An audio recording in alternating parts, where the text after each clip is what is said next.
It's 6 o'clock. I'm Simon Oxley. The headlines: fresh criticism for Thameslink rail services. Bedfordshire campaigners welcome forced marriage sentencing. And Hertfordshire woman left heartbroken by thefts from daughter's grave. BBC Three Counties Radio. There's fresh criticism for Thameslink rail services through Bedfordshire and Hertfordshire this morning. Rail regulators say Network Rail is offering poor punctuality and reliability on some of the busiest commuter routes, including Thameslink. But there is praise for the East Coast service, as Richard Westcott reports. Network Rail is spending £24 billion over 5 years on a whole host of projects designed to make more trains run on time and to ease overcrowding.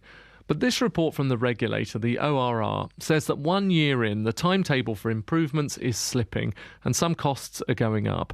There is some praise in the report, especially for the way Network Rail has improved punctuality on the East Coast Main Line from London to Edinburgh. Campaigners against forced marriage in Bedfordshire have welcomed the first sentencing of a man under forced marriage laws. The 34-year-old was jailed for 16 years after admitting making a 25-year-old woman marry him under duress last year. More from Tony Fisher. The man, who can't be identified for legal reasons, also pleaded guilty to charges of rape, bigamy and voyeurism at a court in Wales. Luton campaigner on forced marriage, Dr Nazia Kanoum, says the sentence will send out a strong message. And Kuljit Lally, who's a solicitor in Luton who deals with cases of forced marriage, says this now shows that the new law is not just a piece of paper. A new investigation into the Germanwings air disaster in March is to be opened in France. It follows confirmation that several doctors who treated the co-pilot, Andreas Lubitz, who deliberately crashed the plane into the French Alps, had judged him unfit to fly. But doctors failed to tell his employers because of Germany's strict patient confidentiality laws. Police have arrested a 30-year-old man from High Wycombe on suspicion of causing death by dangerous driving. It follows a collision in the town on May the 4th involving 2 cars and a lorry. A passenger in one of the cars, a 27-year-old man from High Wycombe, died later in hospital. A woman from Hertford has been left heartbroken after 2 sets of flowers were stolen from her daughter's grave in as many weeks. Louise Walker hopes to shame the thieves into stopping after they targeted her daughter Bethany's grave in the North Road Cemetery. They were both sort of planters that had been planted up with full of flowers, etc. And they've been taken, and really whoever's taken it just hasn't got any morals to take an item like that off of the grave. Let alone a child's grave is just despicable. The funeral of the former Liberal Democrat leader Charles Kennedy will take place today near his home outside Fort William in the Scottish Highlands. Hundreds of people are expected to gather in the small church where he and his family were parishioners. In sport, Liverpool have turned down a bid of £25 million from Manchester City for winger Raheem Sterling, and Milton Keynes Olympic champion Greg Rutherford sealed his second Diamond League long jump win in 5 days in Oslo last night. The weather warm and sunny this morning, but heavy and thundery showers this afternoon. A maximum temperature 24 degrees Celsius. And you can get the latest news and sport online at bbc.co.uk/3 counties. Morning, guys. Iain Lee, BBC Three Counties Radio.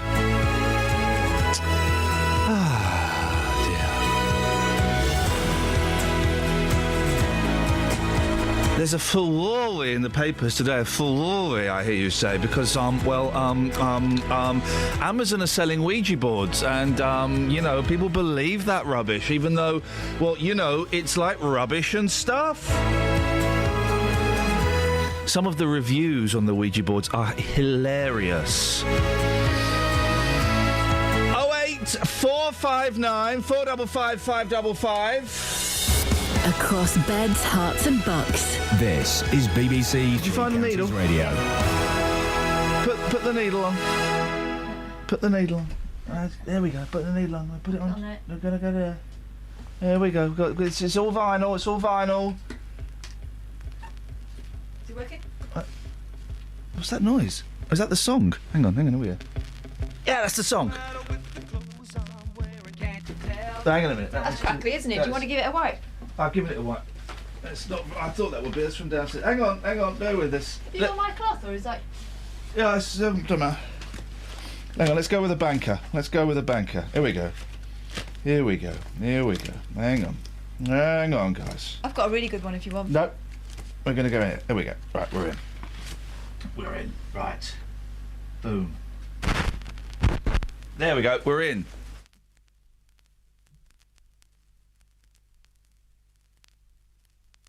We're almost in.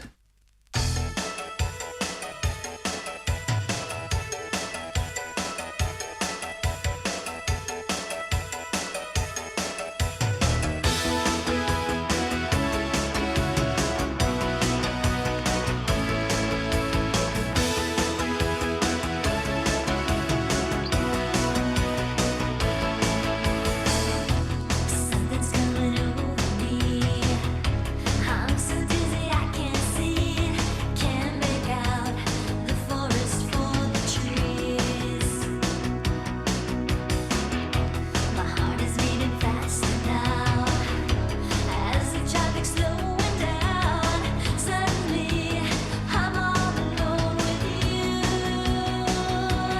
It's so good, baby, when you're at the wheel. I can't believe the way I feel. It's such a rush just being with you. We're driving in the rush hour. Ooh, you send me. You take me to the rush hour. Ooh, you send me. You got me in the rush hour. Feel it getting hot in here. Feel me getting close to you, dear. Slow motion, moving you, moving me. Now your lips are touching mine, and in your eyes that sunshine. Honey, I know just where you're taking me. It's so good, baby, when you're at the wheel.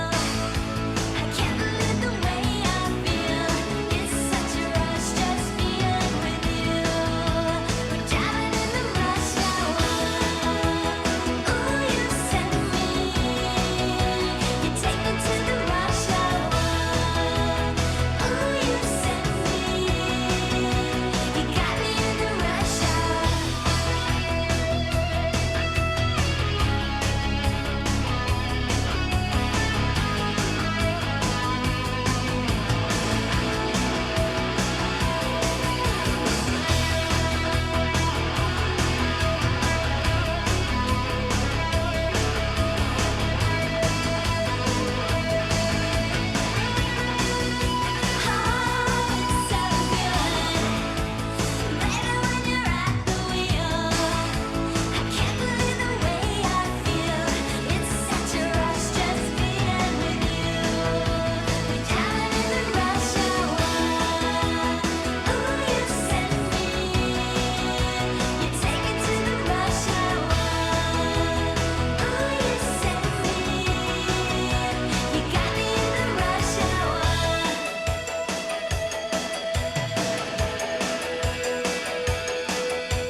Morning, guys. Iain Lee, BBC Three Counties Radio. It sounds very, very odd to me. It's something very odd. I don't know what it is. It sounds very, very odd.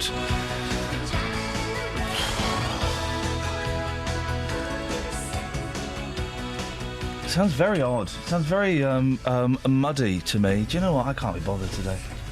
It just sounds really muddy. What's that all about? Yeah. Anyone?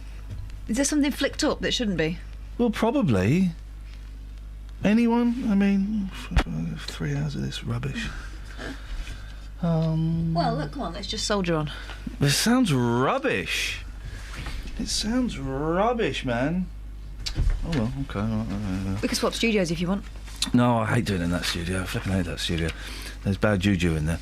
Campaigners against forced marriage in Bedfordshire have welcomed the first conviction under new laws. A 34-year-old man's been jailed for 16 years after admitting threatening to kill a woman and her family if she didn't marry him. What do we know about this, Catherine? Well, this involves a 34-year-old man from Cardiff. We can't name him for legal reasons, and I'm guessing that's because we want to protect the identity of his unwilling wife. Now, this fella's become the first person in the UK to be prosecuted under forced marriage laws, which were introduced last year.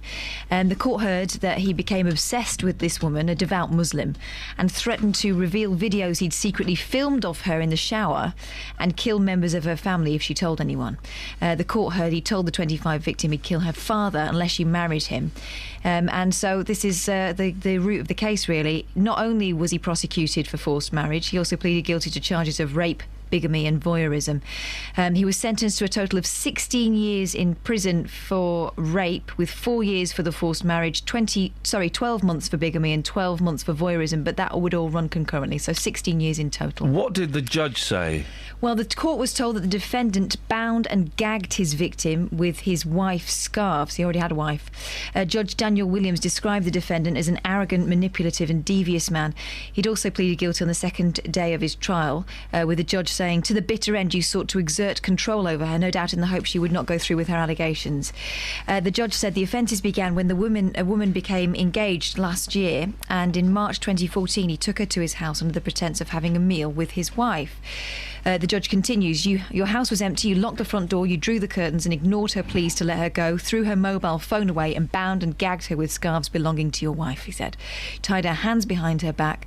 She was bruised by the ties, she couldn't breathe, she almost passed out, and then you raped her. I don't think we need any more, we don't need any more details at 6:15 in the morning. Exactly, thoroughly unpleasant. What's been the reaction to the sentencing then? Well, the Luton campaigner on forced marriage and violence against women is called Dr. Nazia Khanum, and she says that this will send out a strong message. You're going to be speaking to her in the course of the programme. But she says a lot of these things are still happening in the shadows. Men and women are still suffering. Kuljit Lally is a solicitor in Luton. Again, we'll be speaking to them later on. Deals with cases of forced marriage and says this is an important landmark. She's been involved with cases that have gone to High Court, still no prosecution. And it now shows that the new law is not just a piece of paper. Okie dokie, 08459 455 555.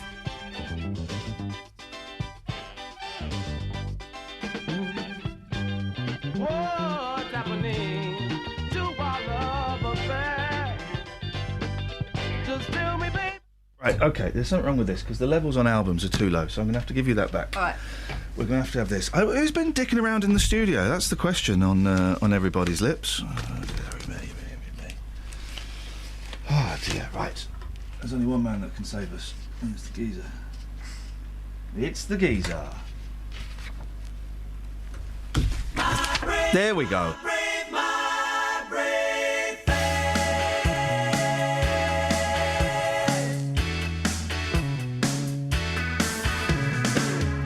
I've been living in style, unaccustomed as I am to the luxury life. I've been hitting the town and it didn't hit back.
come home note meant for you.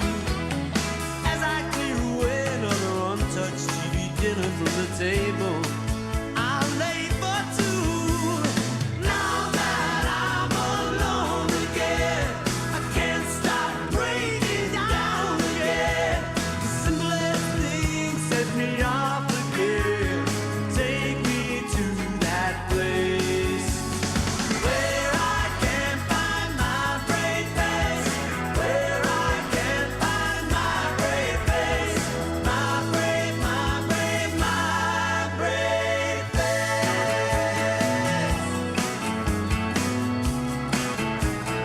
my brave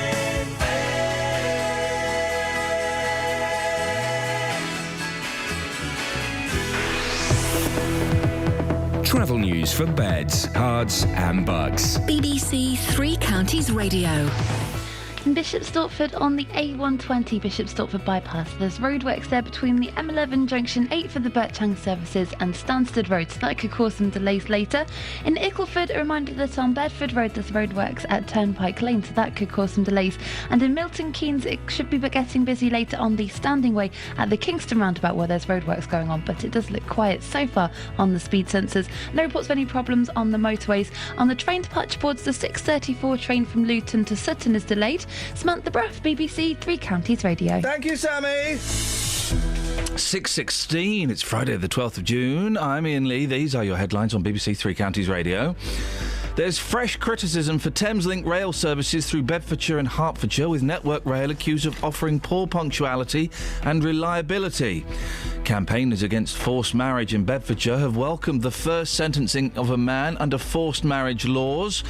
And a woman from Hertford has been left heartbroken after 2 sets of flowers were stolen from her daughter's grave in as many weeks. BBC Three Counties Radio.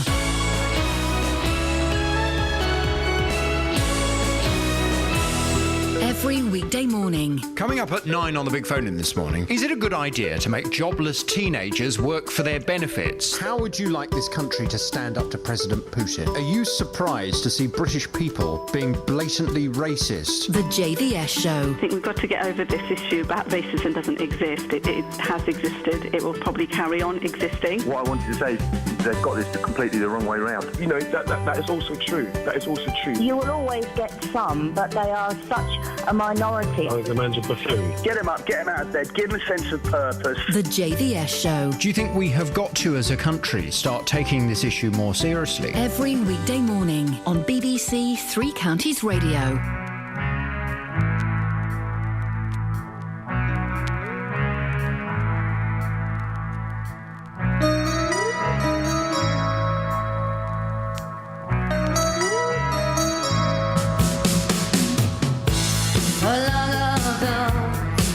Certain place, certain time.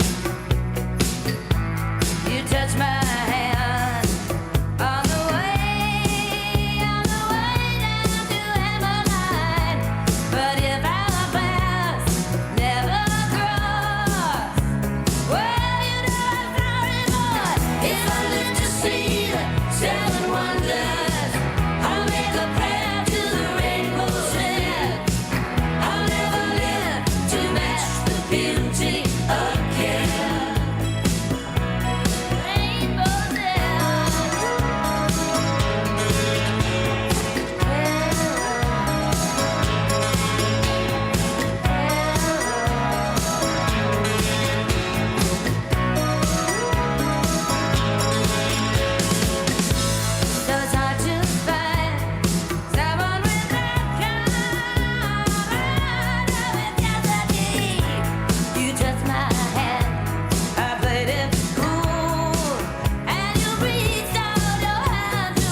guys. Morning. Iain Lee, BBC Three Counties Radio, 08459, etc., etc., etc. You know, they're just numbers and stuff, isn't it? Now, a Hertford woman says she's heartbroken after thieves helped themselves to flowers from her daughter's grave. Louise Walker's daughter, Bethany, was only 12 when she died in 2008. Well, Ben Nye's got the details. What was taken from Bethany's grave, Ben? Well, Louise has placed potted flowers at her daughter's grave ever since 2008, occasionally kind of planting some to ensure that the grave is nice and tidy. These aren't kind of bunches of flowers, these are potted flowers that will stay there and live on. 2 weeks ago, she left 2 pots of flowers at the graveside, but when she returned a couple of days later, one of the pots had been taken. She couldn't believe it. She reported it immediately to Hertford Town Council. They're the people responsible, they run the cemetery, to give the details, but was told it was the only report of a theft. So she carried on and was... Hang on, what does that mean? It was the only report of a theft? So there's a report of a theft, and what's their problem? Well, that's it. They kind of said, look, we'll note it down. We haven't had any other reports. We'll just see what happens. We can't do anything. One theft is not enough. OK, I think that was... Well done. I think that was the idea. And so she went, OK, I can understand that, but was absolutely flabbergasted to go back and find that the second pot that had been left at exactly the same time had now also been taken. She says it's almost like someone realised they could get away with the first one and thought, well, I'll go back for more. I would imagine that Louise is not particularly happy by this. Well, yeah, I'd say that's putting it mildly. You'll speak to her a bit later yourself, but I think we can all sympathise, really, that someone tampering with anyone's grave is kind of distasteful, but targeting a child's grave in this way seems particularly callous. She told me it's frustrating, and clearly some people's morals are just non-existent. What she's hoping is that by speaking out about it, it will shame the thieves into kind of thinking about their actions, regretting it, and hopefully stopping this happening to other families. And I think she kind of realises she probably won't get these flowers back, so what she's actually doing now is planting the flowers physically in the ground to make sure they just can't take them anymore. And is anything more being done to stop this happening? Well, the town council are aware of the problem. They said that they haven't had problems at the cemetery for a while, and now that they know about the problem and where it's occurring, they say they'll be stepping up surveillance. We'll hear from them a bit later in the programme to tell us exactly how that'll work. And despite Louise not reporting it to the police, they're actually aware as well, and they say that if anyone has information, they should call the police's non-emergency number 101. Thank you very much, Shaggy. Take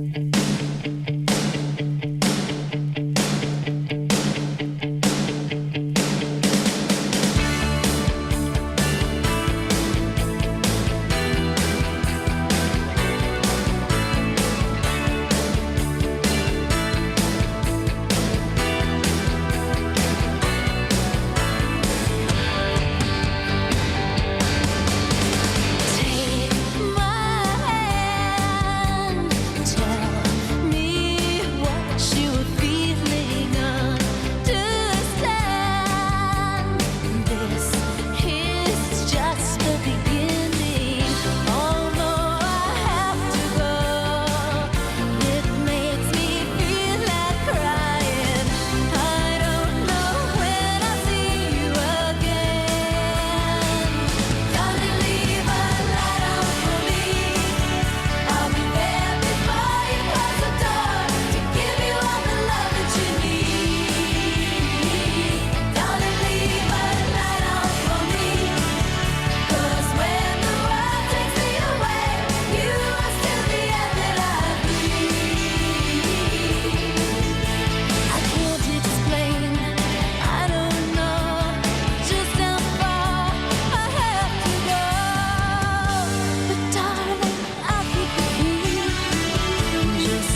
Morning, guys. So, we need someone who's got a pack of Uno cards to come and play Uno live on the radio.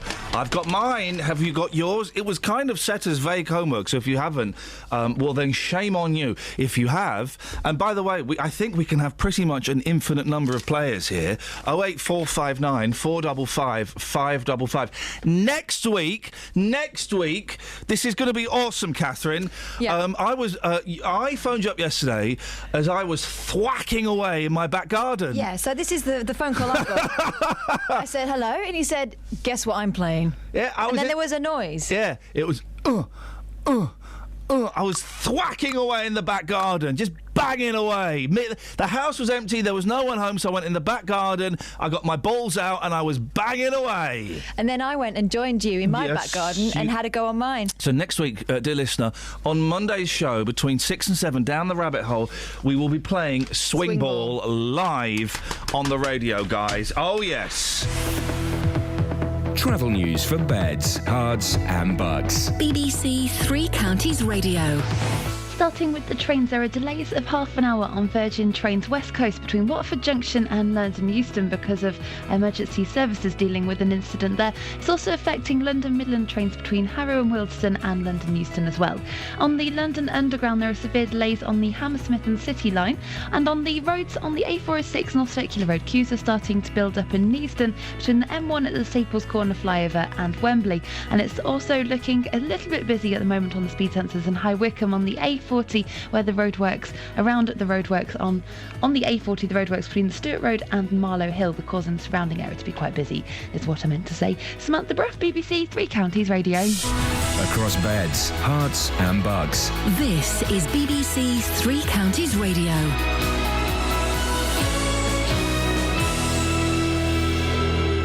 It's 6:30. I'm Simon Oxley. There's fresh criticism for Thameslink rail services through Bedfordshire and Hertfordshire, with Network Rail accused of offering poor punctuality and reliability.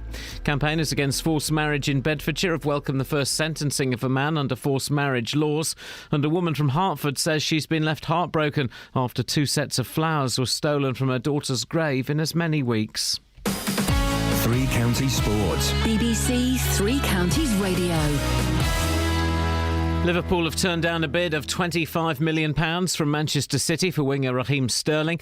Liverpool value the England international, who has also been linked with Arsenal and Real Madrid, at around £50 million.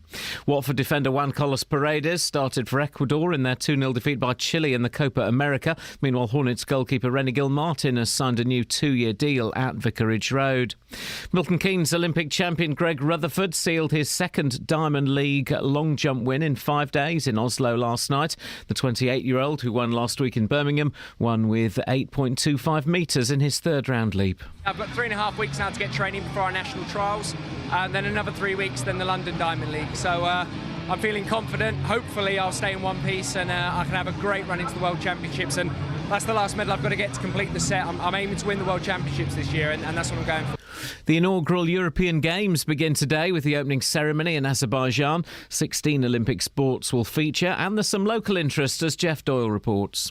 3 British Olympic gold medalists feature: judo star Nicola Adams, Jade Jones in taekwondo, and canoe sprinter Ed McKeever in a pretty low-profile Great Britain squad.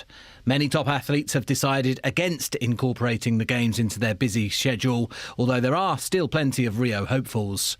Locally, Stevenage swimmer Martin Walton has made the journey after impressing at Hatfield Swimming Club.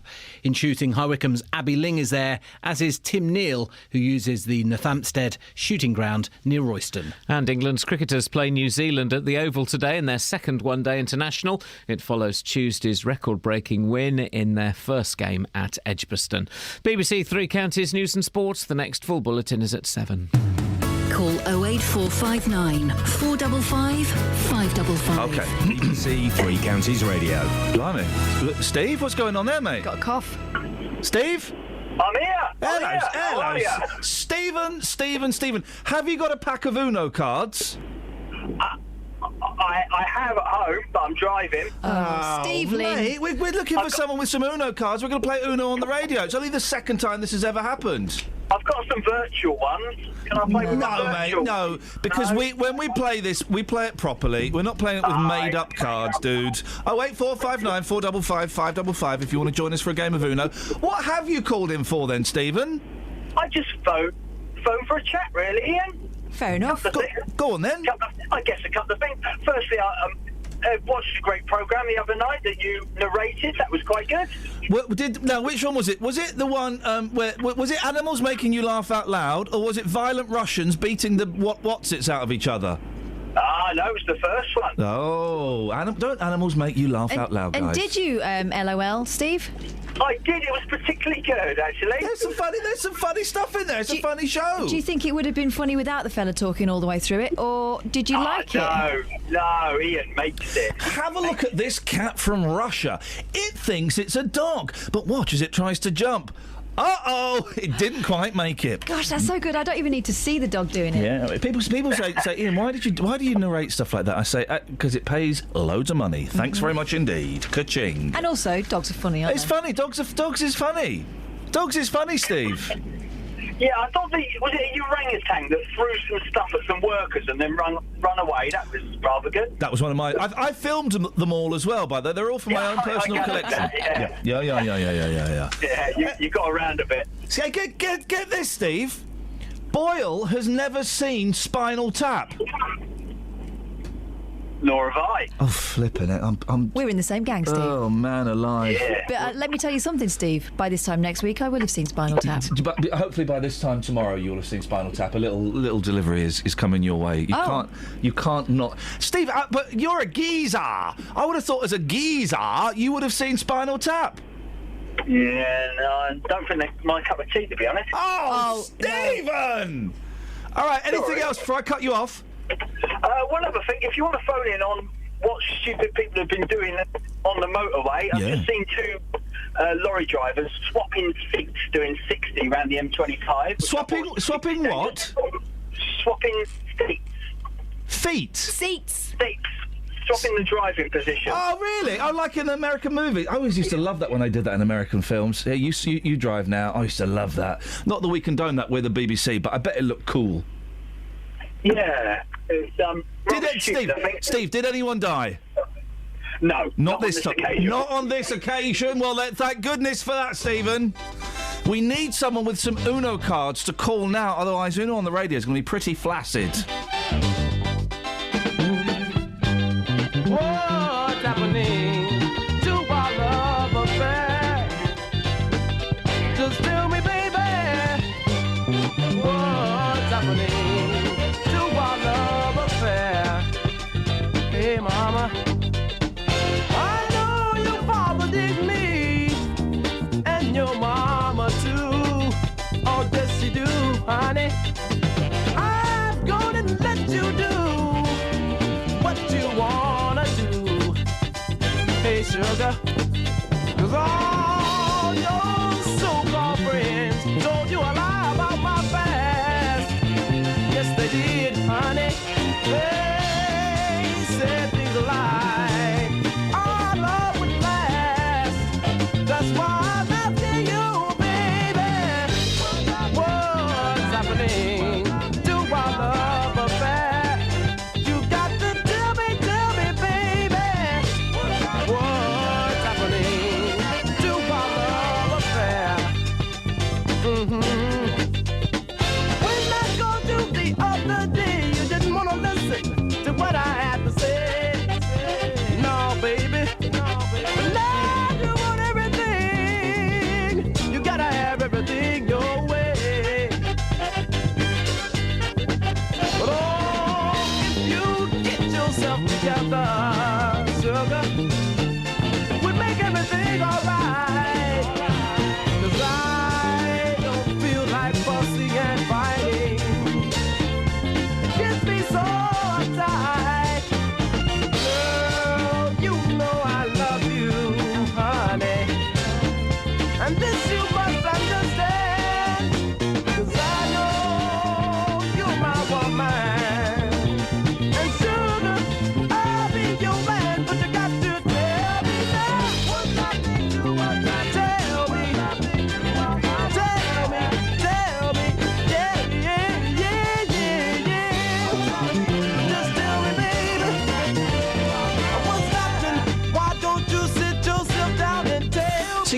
seen... I can't believe you've not seen Spinal Tap. No. Oh, But I've never man. been a 14-year-old boy. Good evening, Cleveland! Which way's the stage? It's... but it goes up to 11. It's just genius. It's genius. And then the Waiting for Guffman as well, which was kind of the sequel, is a joy. I look forward to my education this It's weekend. Harry Shearer's in it. Right. Mr. Burns. Yeah. Yeah. It's Derek I Smalls. think I've seen, like, YouTube clips that people put up and stuff, but I've never seen the whole thing. The bit with the pods, when they're on stage and they're coming out of the pods. No. Don't spoil it for me. Stonehenge. Oh, God. I know what we can do. Let's do Stonehenge. Stonehenge. Legends. Okay, you're just talking to yourself now. Oh, no, I'll get it on Monday. I'm not... there's loads of phone calls and there's no Kelly Betts. I'll Quick, go. go and get the phones, because there's loads of phone calls. You're ringing, keep ringing. Keep ringing. Never seen Stone. Hey, listen, there's a thing in the papers, right? Page 31 of The Sun.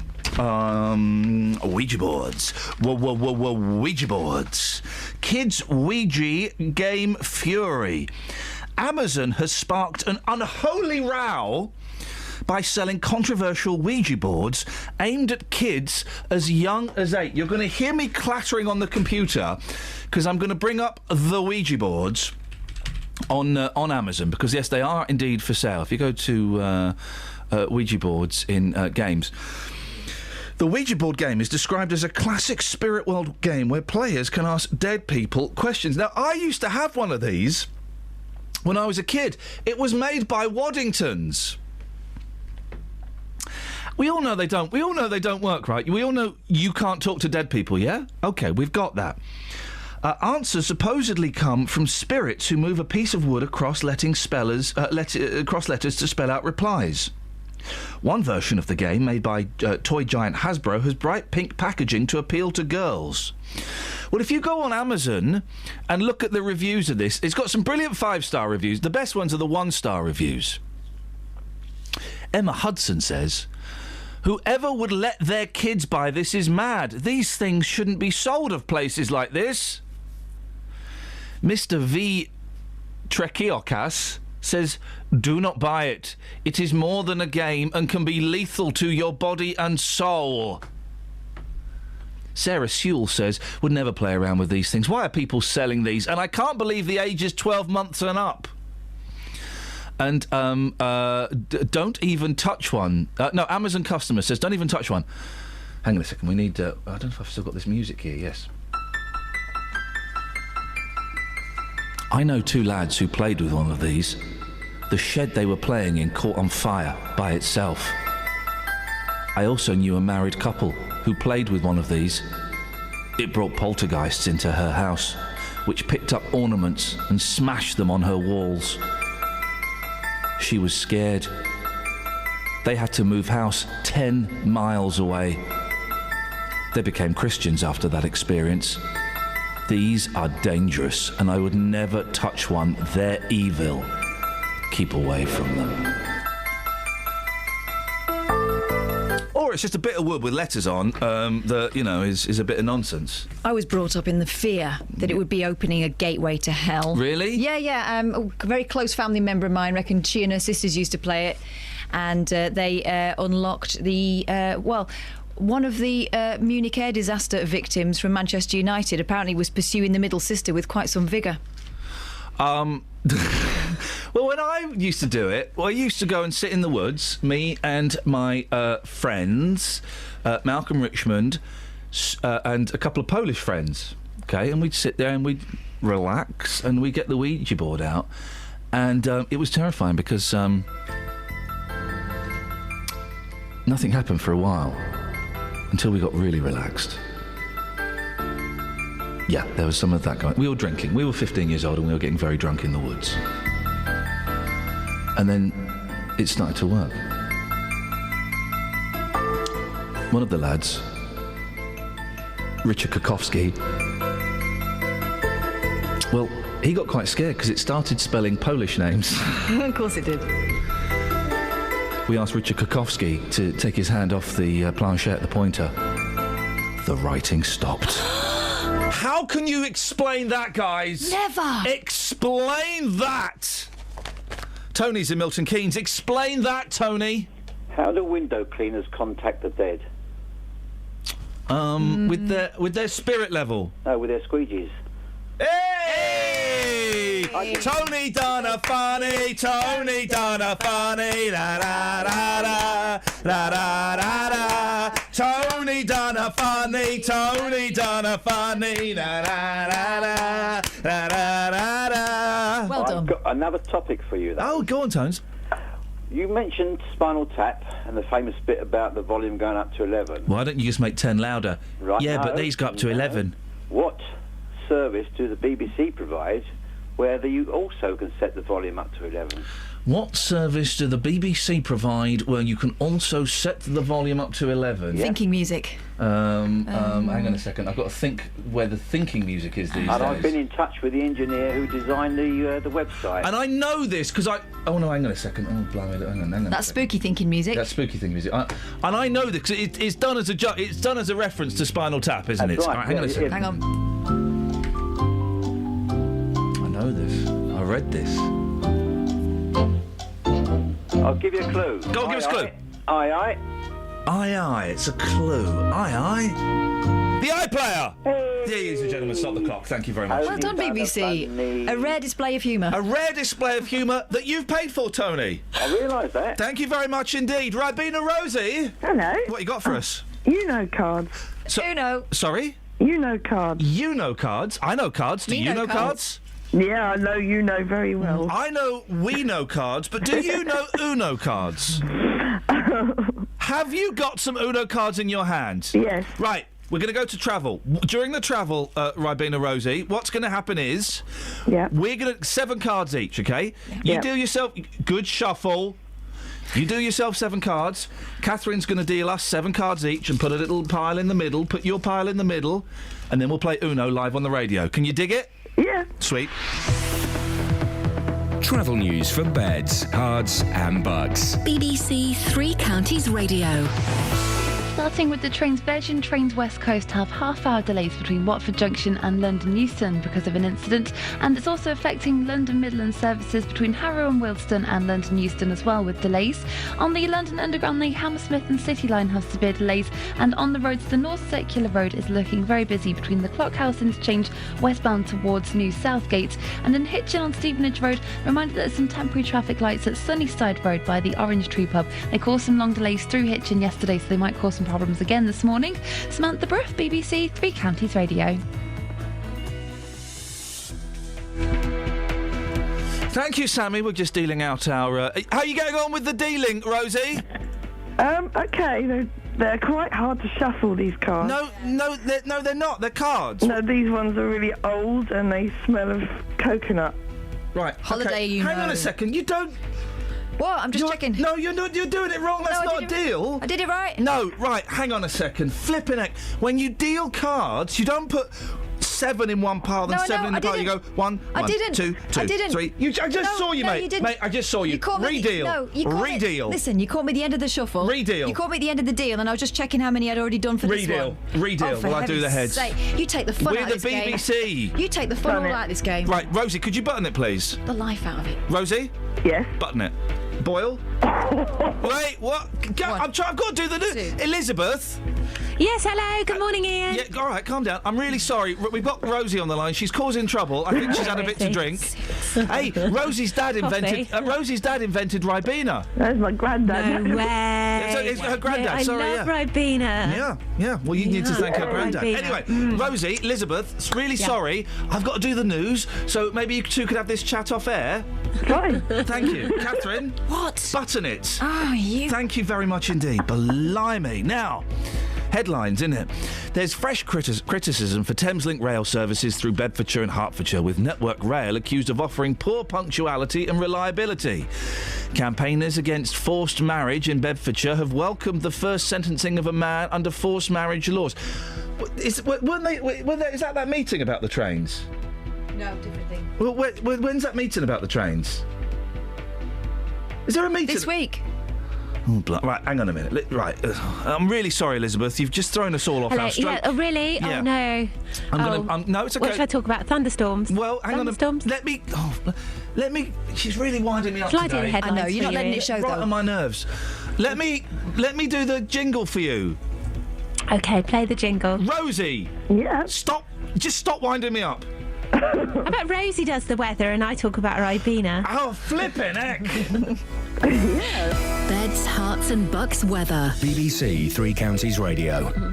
All right, I'll do the weather then. Now, we've got a Met Office warning out for some thunderstorms for today. Now, I wouldn't rule out 1 or 2 showers popping up here and there through the course of the day, but we are most likely to catch one across the 3 counties as we head into the late afternoon and the first part of the evening. And that is because it's going to be so warm today.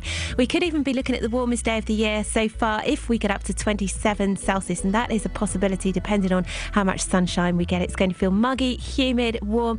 There will be some sunshine around at times through the course of the morning and a lot of dry weather too, and it's later on when we'll see the bulk of those thunderstorms develop. Until then, it should be mostly dry. We've got very high pollen levels as well today. Now, the thunderstorms will pop up through the late afternoon, and they'll tend to become a bit more organised through the evening, and particularly through the evening rush hour. So watch out for tricky driving conditions, heavy downpours, and some thunder, lightning, hail, the lot, really. This band of thundery rain is then going to push its way up northwards through the course of the night. It's a very wet night to follow, but a mild one. As we head into tomorrow, probably likely to see some cloud around through the morning, but things gradually brightening up. Feeling cooler there on Saturday, 21 degrees Celsius. Some sunny spells through the afternoon, but Sunday is looking a bit rotten, a bit dismal, because that front is coming back down south, and that's going to give us some cloud, possibly a few outbreaks of drizzle, and it will all be feeling cooler into next week. So a big boo from me. That's the forecast. Right, get tense. Let's get in tense, Rosie. Yeah. Do you have 7 cards in front of you? Yeah. Can I ask a question? Right, this is only the second time I've ever played this game. Oh, for crying out loud. Not that I've got any of these. You're on standby, Kelly, to step in if Catherine muffs this up, OK? Okay. Great to have you back, by the way. Thank you. You're welcome. Right, not that I've got any of these, more than one, or even one of these. Right, what's the twisty arrow thing? Reverse. Right. Reverse. So it's going to go me, Rosie, Catherine. Yeah, and then Me- if I want to switch it, if I had one of these, I could go back to Rosie. you would. Right, Okay, right. Yeah. We're going to turn the card. I'm going to go first. We're going to turn the card over from the pile. It's a red red 0. So Rosie. No, it's my turn, mate. Oh. I'm putting down that. Sorry, Rosie, you've got to miss a go, mate. Okay. Oh, thanks. Cheers. You're welcome. And by the way, we're trusting you not to cheat, okay? He's put a red no entry sign out.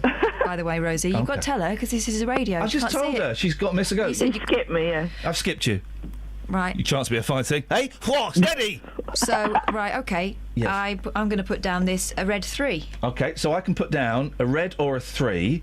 I'm really sorry, Rosie. I'm going to reverse it. Oh. Yeah. Catherine's go. I'm going to pun I Rosie. should have cheated. So I'm No, you shouldn't have cheated. It wouldn't have done me any good. So, shush everyone. I'm Sorry. concentrating. This is Okay. hard. Right. Red 4. Red 4. So it's a 4 or a red one, Rosie. Your turn.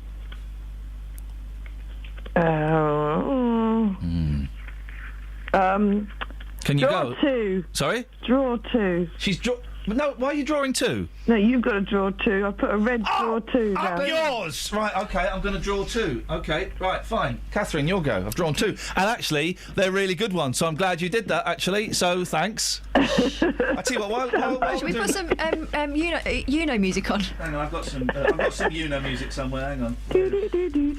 I've got some Uno music. You do your go, Kath. I'm going to do my go. I'm going to do it all over this table. Oh, steady on me. Red 5. Right, whose go is it? I don't know now. It's 'cause your it go. reversed, I thought. It's your go. Yeah, Me? yours. Red 5, did you say? Yeah, red 5. Oh dear. Draw 4. I don't believe you. I actually don't believe you, mate. Well, I'm saying I have 2 yellows, 2 blues, and a green. Well, don't tell. Well, she's just told us what she's got now. Have I really got to draw a 4? You being honest? I promise. This is a game based on trust, mate. Yeah. 3,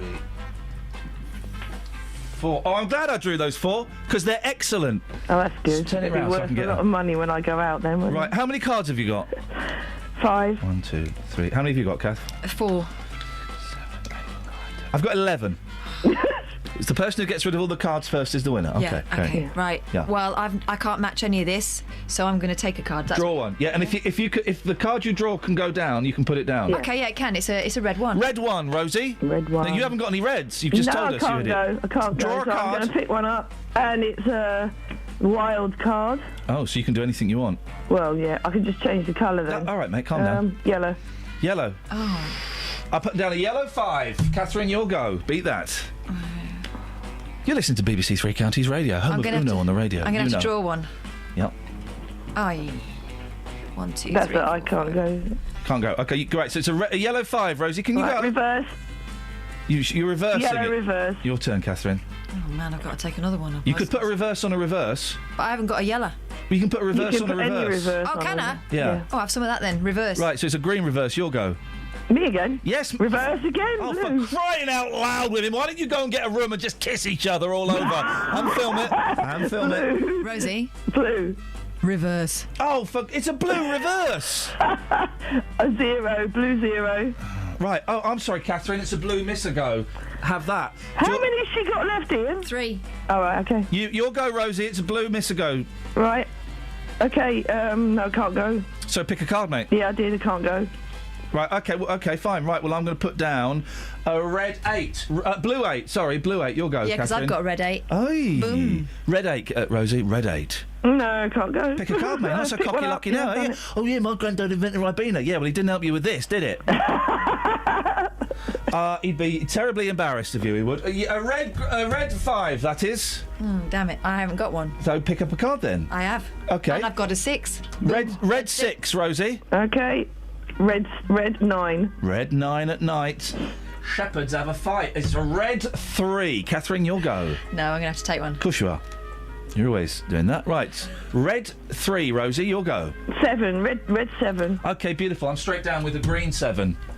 Interesting. I've got a green 1. I know you have, but what Green card are you going to 4. put down? What did you put down, Rosie, my love? Green 4. Okay, I'm going to put down a green 5. Now we're moving. I've got... I don't have any greens. I'm going to have to take a card. Yep. I took a card. It's not helpful. Rosie? Yeah, same here. Rosie? Okay, well, I'm going to put down a green 9. Let's stop the clock. Let's go over to our half-time commentator, Kelly Betts, for a review of what's happened so far. So far, the radio's been really boring. Excellent. Catherine, you'll go. It's a green 9. I can't, so I'm going to take one. Okay. Green 9, Rosie. Yellow 9. I put down a yellow 1. All right, I can put down a yellow 6. Yellow 6, Rosie. Yellow reverse. Oh! Oh, yellow miss a turn. Oh, up yours. You'll go, Rosie. So yellow Mr. Turner's down. It's your go. Oh, not yellow 2, Uno. Oh, I've got a yellow 2, Uno. Oi! Red 2 out. Excuse me, mate. It's my go. Oh, poo. Yeah, exactly. I can't get a card. I can't go. So I pick up a card. Boom shakalaka laka. Boom shakalaka laka. Boom shakalaka laka. Boom. Catherine, would you verify what Rosie has to do? You've got to pick up 4. You gotta pick up 4 and kiss my chuddies. Boom shakalaka laka. Boom shakalaka laka. Boom shakalaka laka. Boom. Oh, right. Really glad I picked them up because they're really good. I change it to a green. You'll go, Catherine. You can't go. I can't, so I'm taking... Oh, wait, yes, I can. No, green 6. Uno! Oh, well done. Oh. Green 3. Uno! Oh, no. You'll go. Green 5. Yep. Go on, Catherine. Got to take one. And it's green 1. Uno! Hey, Jude. Are the people in the house? Nah. What number? Nah. A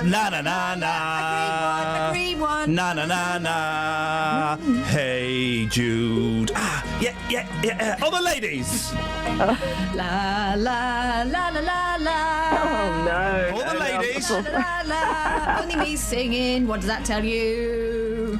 That means you've got Uno? No. My go. Just remind me what the card is down there, Catherine. It's a green 1. It's a green one. Oh, this game.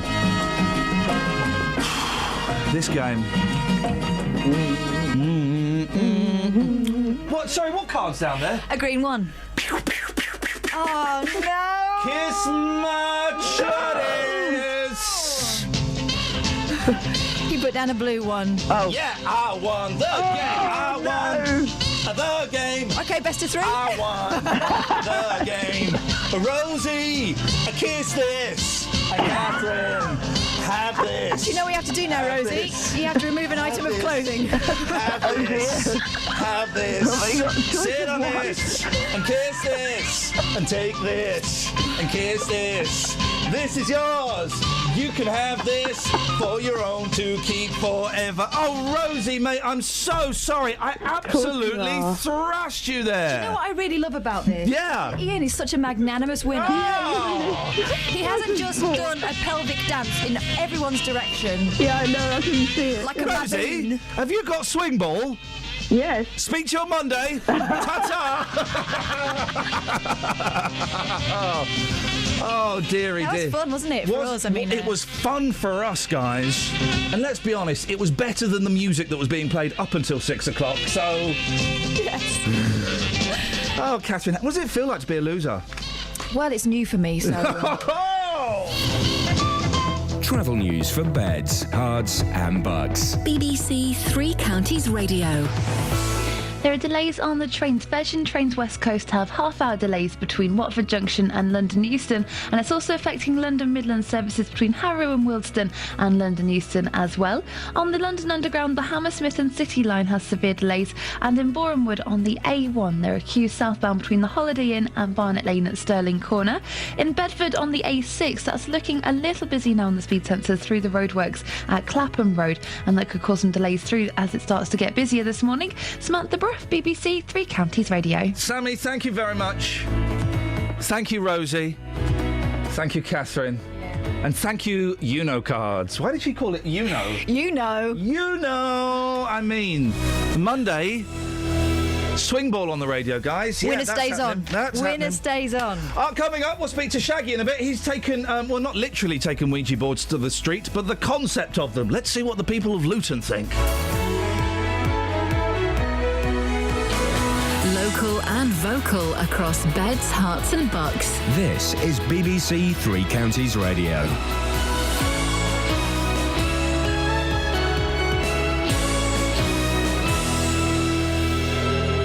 It's 7 o'clock. I'm Simon Oxley. The headlines: fresh criticism for Thameslink rail services. Bedfordshire campaigners welcome forced marriage sentencing, and Hertfordshire woman's anger at thefts from daughter's grave. BBC Three Counties Radio. There's fresh criticism for Thameslink rail services through Bedfordshire and Hertfordshire this morning. Rail regulators say Network Rail is offering poor punctuality and reliability on some of the busiest commuter routes, including Thameslink. But there is praise for the East Coast service, as Richard Westcott reports. Network Rail is spending £24 billion over 5 years on a whole host of projects designed to make more trains run on time and to ease overcrowding. But this report from the regulator, the ORR, says that 1 year in, the timetable for improvements is slipping and some costs are going up. There is some praise in the report, especially for the way Network Rail has improved punctuality on the East Coast Main Line from London to Edinburgh. Campaigners against forced marriage in Bedfordshire have welcomed the first sentencing of a man under forced marriage laws. The 34-year-old was jailed for 16 years after admitting making a 25-year-old woman marry him under duress last year. More from Tony Fisher. The man, who can't be identified for legal reasons, also pleaded guilty to charges of rape, bigamy and voyeurism at a court in Wales. Luton campaigner on forced marriage, Dr Nazia Kanoum, says the sentence will send out a strong message. And Kuljit Lally, who's a solicitor in Luton who deals with cases of forced marriage, says this now shows that the new law is not just a piece of paper. A new investigation into the Germanwings air disaster in March is to be opened in France. It follows confirmation that several doctors who treated the co-pilot, Andreas Lubitz, who deliberately crashed the plane into the French Alps, had judged him unfit to fly. But doctors failed to tell his employers because of Germany's strict patient confidentiality laws. Police have arrested a 30-year-old man from High Wycombe on suspicion of causing death by dangerous driving. It follows a collision in the town on May the 4th involving 2 cars and a lorry. A passenger in one of the cars, a 27-year-old man from High Wycombe, died later in hospital. A woman from Hertford says she's been left heartbroken after 2 sets of flowers were stolen from her daughter's grave in as many weeks. Louise Walker hopes to shame the thieves into stopping after they targeted her daughter Bethany's grave in the North Road Cemetery. They were both sort of planters that had been planted up with full of flowers, etc. And they've been taken, and really whoever's taken it just hasn't got any morals to take a an item like that off of the grave, let alone a child's grave, is just despicable. The funeral of the former Liberal Democrat leader Charles Kennedy will take place today near his home outside Fort William in the Scottish Highlands. Hundreds of people are expected to gather in the small church where he and his family were parishioners. In sport, Liverpool have turned down a bid of £25 million from Manchester City for England winger Raheem Sterling, and Milton Keynes Olympic champion Greg Rutherford sealed his second Diamond League long jump win in 5 days in Oslo last night. The weather warm and sunny, but with heavy and thundery showers later this afternoon. A maximum temperature 24 degrees Celsius. And you can get the latest news and sport online at bbc.co.uk/3 counties. Thank you, Simon. In the new place, when Simon comes in to do the bulletins, he's going to come into my studio. Right, the way it works now is he's upstairs in a tiny little box. Really weird little box. In the new place, he's going to come into my studio and do it. I've issued strict instructions. Number 1, no eye contact, please. Number 2, no trousers, please. Number 3, no limits, please. It really is going to be, it's going to be sexy news. It's going to be sexy news, is what I've decided. Morning, guys. Iain Lee, BBC 3 Counties Radio.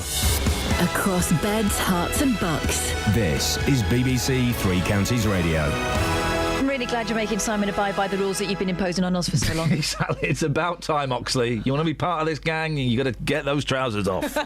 Have we got any texts? Yeah, we have. Go on then. We've got one here from Math. I'm sure it's loads of people saying, hey, I really loved that, on the radio thing. More card games on air, So please. far, they're all speechless. I think they're all trying to rummage around finding their packs. Speechless or not listening.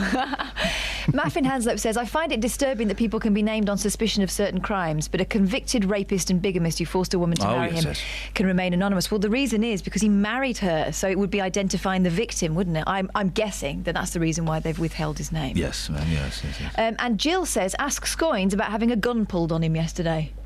Oh, can we get Scoins on? Yeah, we should. Let's not ruin. Did you hear the story? Yes. Oh, man alive. Paul Scoins, my co-founder of #Project Dark. What is that? It's none of your business.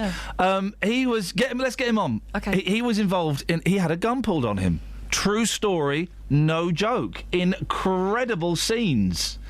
We'll speak to Scoins a bit later on. 08459 455 555 81333. Start your text 3CR. Now, you heard Catherine reading a text about this. Campaigners are welcoming the country's first conviction under new laws against forced marriage. A 34-year-old man has been jailed for 16 years after threatening to kill a woman and her family if she didn't marry him. He also pleaded guilty to charges of rape, bigamy and voyeurism at a court in Cardiff. Well, Dr. Nazia Khanum from Luton is a researcher, activist and campaigner on forced marriage and violence against women. Good morning, Doctor. How important is this sentence? Good morning to you. I think it's very important. It's going to send a very strong message to people who are perpetrators of forced marriage, obviously. But if you ask me about this case, it's a very untypical case, because normally we hear about families forcing young girls or boys into marriage. But this man is not really a family member. So this is, in that sense, it's very, very unusual. This is what I thought, because when we've discussed forced marriage before, you're right, it's quite often, it's the parents of young women or young girls that are forcing them to marry, generally by taking them to another country. When they get there, they find out they're going to get married, isn't it? So this is very different, isn't it? It is very, that's why it's very interesting too. That but have a look at the age of the young lady. She's 25 years old, so slightly more mature than most of these victims that we normally see, because 33% victims are between 18 to 21 years, and 25% victims are between 16 and 17, and 15% are below 16 years. But 15% still are between 20 and 25. It's not absolutely negligible in that sense. But because of that maturity, 25, she had the courage to come out and do something about it. But imagine if you are below 16, how would you really do this? I mean, it's almost impossible for those girls to have the courage to come and report. And if it's your mum and dad as well, which it so often is. Which is absolutely, which is even more sort of problematic for them. But this one, I was absolutely amazed that this is happening now on our soil in this country in 21st century. Oh, my goodness, I mean, in Pakistan, Bangladesh, India, Africa, and all other countries, because there are many other countries where it happens. I can understand that in a rural area, quietly these things are happening. But here... Nazia, how long has this law been in place? It's quite a new law, isn't it, about forced marriage? Just a year old. Well, you say just a year old. This is the first sentencing, isn't it? Yeah, this is the first, and it's very exciting to me to see this because we are going to discuss it among various groups, obviously, and professionals will discuss it as well. And don't forget that during summer months, when children are going to be on school holiday, they are vulnerable, and parents will take them to all kinds of countries of origin, and probably some of these things will happen by the parents, not by outsiders. So I think all these educational institutions should be on alert, really, that they should really look at what kind of risks the children are at and what might happen to them. But a 25-year-old being raped and bullied and gagged, and my goodness, I mean, this... Oh, it's hideous. It's absolutely hideous. Yeah. One conviction in a year, though, Nazia. Are you happy with that? I never And it's was. atypical as well, isn't it? It's an atypical case. So should we be... how am I trying to phrase this? It doesn't sound like a lot of convictions, considering we know this goes on quite a bit. We can't expect a lot of conviction under these kind of very sensitive situations because it always involves family members. Yeah. And that's why the reporting would be very few. I knew that. But the protection, there is this protection order one can issue, which doesn't mean that the parents will be prosecuted. But if they breach any protection order, then, of course, I mean, they will be in prison for 5 years. And if it is more than that, if it is a criminal offence now, they will be in prison for 7 years. But the point is, this guy has actually done quite a lot of other things Yes. as well. Oh, he's a thoroughly unpleasant chap, That's isn't by he? 16 years. Many people may be confused by this, that why 16 years. But if they read about what kind of elements of personality there are... Oh, there was loads of stuff. We don't particularly need to go into details, but he was thoroughly unpleasant. Is there enough support for young girls, 13, 14, 15, 16, that this is happening to, for them to report this? I mean, where are they supposed to go? The police? Their teachers? Who are they supposed to tell? Normally they go to their peers, which is the usual thing, but the teachers are alert these days, so if they see that somebody is being threatened, the educational performance is taking a nosedive and all that, suddenly self-harm has started and all kinds of signals and warning signs are there, they will be alert and they will actually inform the forced marriage unit for advice if they want just the advice at this stage. And forced marriage unit of the government will be able to give them the right kind of advice and even refer the case to the police if the risk is high. And locally, of course, there are services as well, but I think the teachers play a very significant role because these are young people we're talking about mainly. And there are safeguarding regulations and safeguarding officers at every institution, educational institution, schools, colleges, universities, and so on.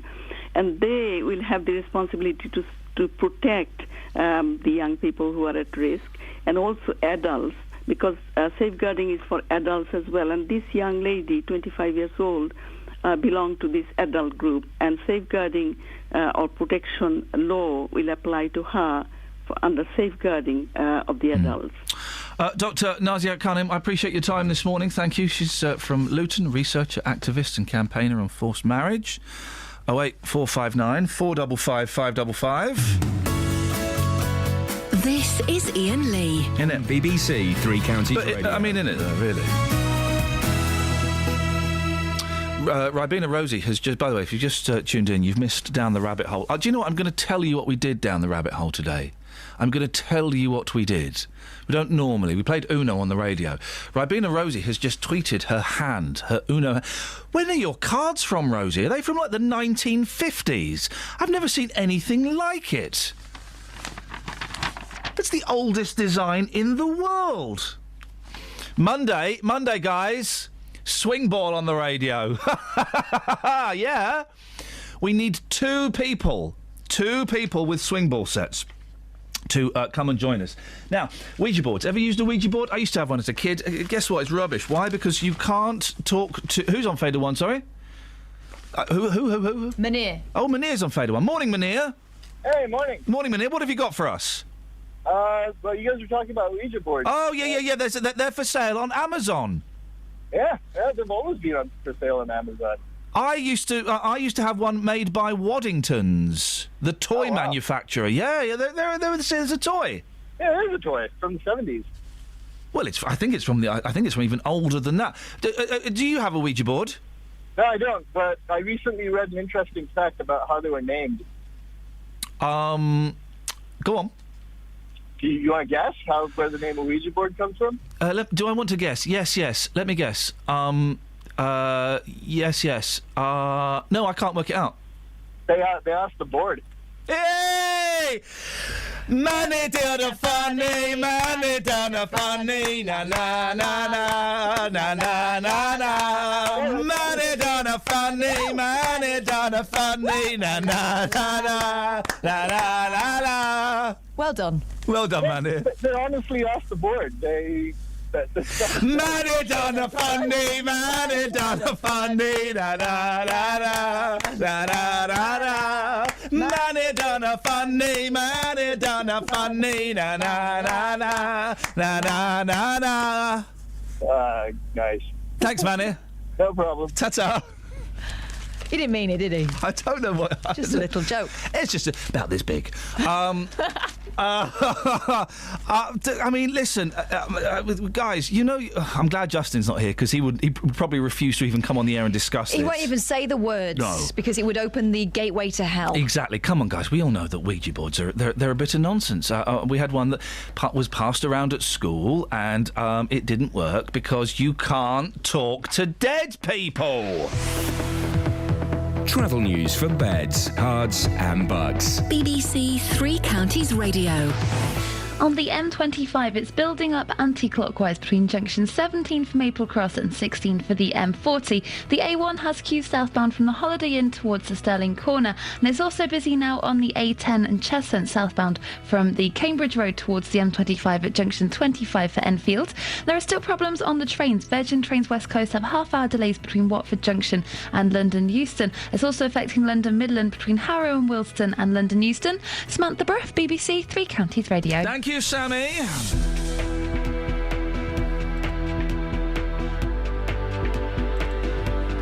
7:15. It's Friday, the 12th of June. I'm Iain Lee. These are your headlines on BBC Three Counties Radio. Campaigners against forced marriage in Bedfordshire have welcomed the first sentencing of a man under forced marriage laws. There's fresh criticism for Thameslink rail services through Bedfordshire and Hertfordshire, with Network Rail accused of offering poor punctuality and reliability. A woman from Hertford says she's been left heartbroken after 2 sets of flowers were stolen from her daughter's grave in as many weeks. And BBC Three Counties radio presenter Iain Lee and political correspondent Paul Scoins are getting very excited about hashtag Project Dark. BBC Three Counties Radio.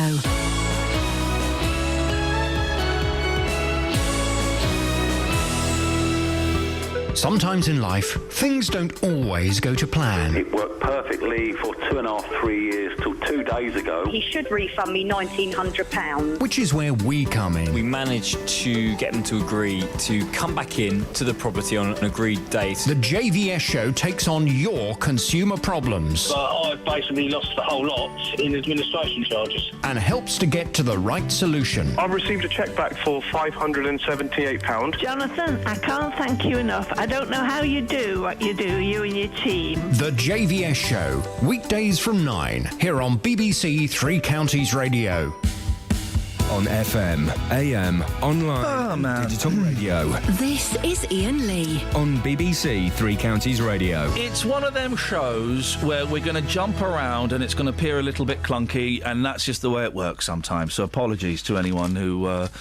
kind of thinks one conversation wending its way into another is a little bit insensitive. It's just the way it is sometimes. That's just the news agenda. And this story is very, very sad. A woman from Hertford has been left heartbroken after flowers were stolen from her daughter's grave in as many weeks. Well, Louise Walker is the woman in question. Good morning, Louise. Morning. It's your daughter Bethany's grave, isn't it? Yes, it Tell us is. a little bit about Bethany. What was she like? Oh, she was a lovely girl. She was funny, sporty, just a really beautiful girl who sadly got a brain tumour when she was just 11 years old.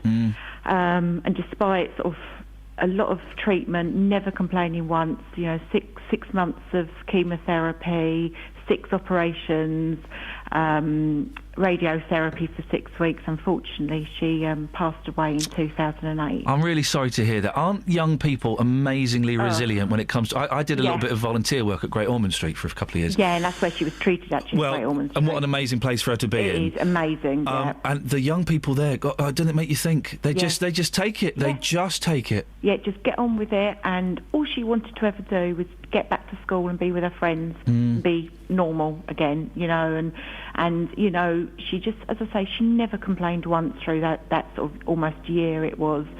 And brain tumours are sort of one of those sort of things that aren't sort of like widely sort of funded and things like that. So I must admit we have done a lot of fundraising over the years since she passed away, and thanks to sort of family and friends who've done things for us as well. We've raised over £60,000 Hey, today, that's a legacy, isn't it? Blimey. Yes, Oh, well done. Well done, and I'm really sorry for your loss. She sounds like she was a character. She was, yes. So this every grave's important to every mum and dad, of course it is. You go and visit the grave every week, is that right? Yes, yeah, at least once a week. We go up there and, take fresh flowers up there, take pots up there, water it, just generally tidy it up, and we go up there at least once a week. So what's happened? What's been going on? What's happened? Well, obviously this, we've been going up there for 6-7 years now. And it is a lovely cemetery. We've never had any problems in the past at all. But about 3 weeks ago now, I think it was, we took 3 different sort of planters up there. The items that we'd, where people have brought planters in the past, we take them back, we replant them up, and then take them back up there. And we did that. And within 2 or 3 days, when we went back up there, in fact, my husband went back up there. One of them had been taken or had gone from the grave. We looked round, etc., and wasn't there. We did contact Hertford Town Council, who look after the cemetery, just to inform them, because I wanted them to be aware that it had gone. Because obviously I didn't want them to, obviously if people don't tell them of things, then they're not going to know that there's a problem. And the lady said, well, she hadn't had any reports recently, maybe some cut flowers, but that was all. Obviously left it at that. And then a few days ago, last week it was, went back up there and another one of those planters had been taken. It was a really nice ceramic blue planter that my parents had originally brought with plants in, and then I've replanted.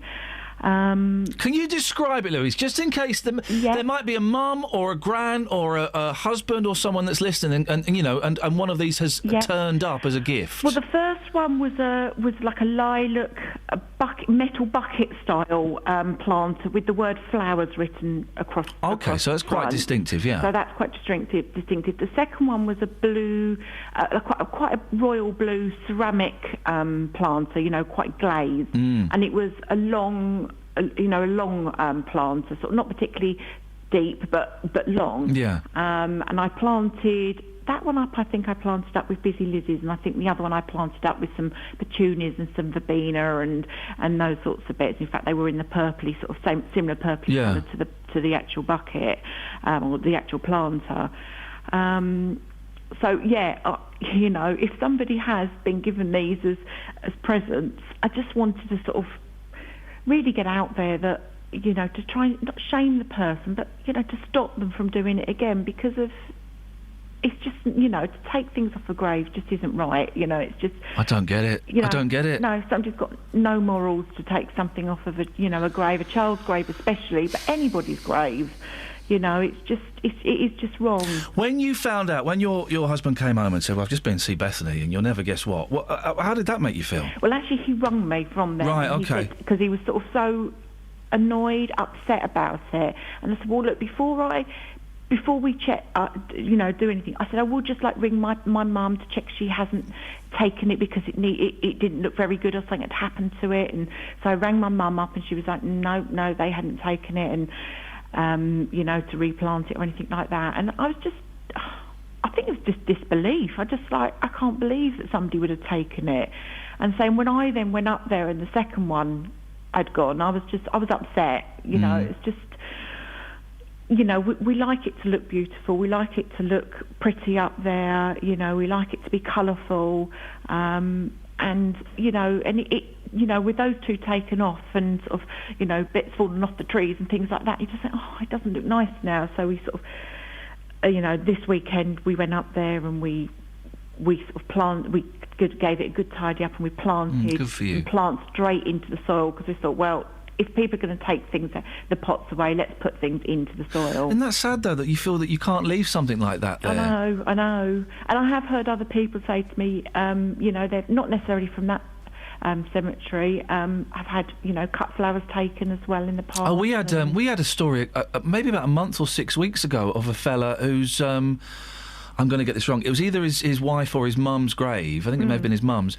And they caught someone nicking the flowers that they were putting there. And it was like an older woman that was doing it. Yeah. You know, it's incredible. Yeah, you know, it's just ridiculous. It's, you know, a bunch of flowers is, okay, it's not overly expensive. So if they're that desperate, they can go and buy some or cut some from somewhere, you know, but not take them off of the grave. It's just wrong. It's, you know, you do wonder where people's morals have gone these days. Would you let us know, you know, if anything... and I'm hoping this is the end of it, but if anything else does go, would you let us know, please, Louise? I will do, definitely. And, as I say, this is a new thing for us. You know, it is a nice cemetery. Yeah. And obviously I have made Hertford Town Council aware, and I'm hoping that, you know, they will sort of just step up a bit of surveillance. Yeah, they've said that, haven't they, that they're going to kind of keep an eye on it a bit more. Yeah, and there is groundsmen up there quite regularly, so, you know, hopefully they're keeping an eye out on things. Some people, well. don't they? They make you think. That's right. Yes. Well, Louise, listen, it sounds like you're doing a great job looking after you know, where Bethany is anyway. So I'm really sorry this has tainted, and fingers crossed that's it, and the idiot realises they've done something really stupid and doesn't do it again. Yeah, that's what I'm hoping. All right, well, listen, thanks very much. Thank you very much. Thank you very much. That's Louise Walker. I don't get it. I mean, blimey. If you're going to nick flowers, I mean, I'm not encouraging anyone to nick flowers, but there are plenty of places you could nick flowers from that aren't from a kiddie's grave. Horrible. You know, I'm not giving you... There's petrol stations. You know, there's loads of... If you're going to nick flowers, why would you do it from there?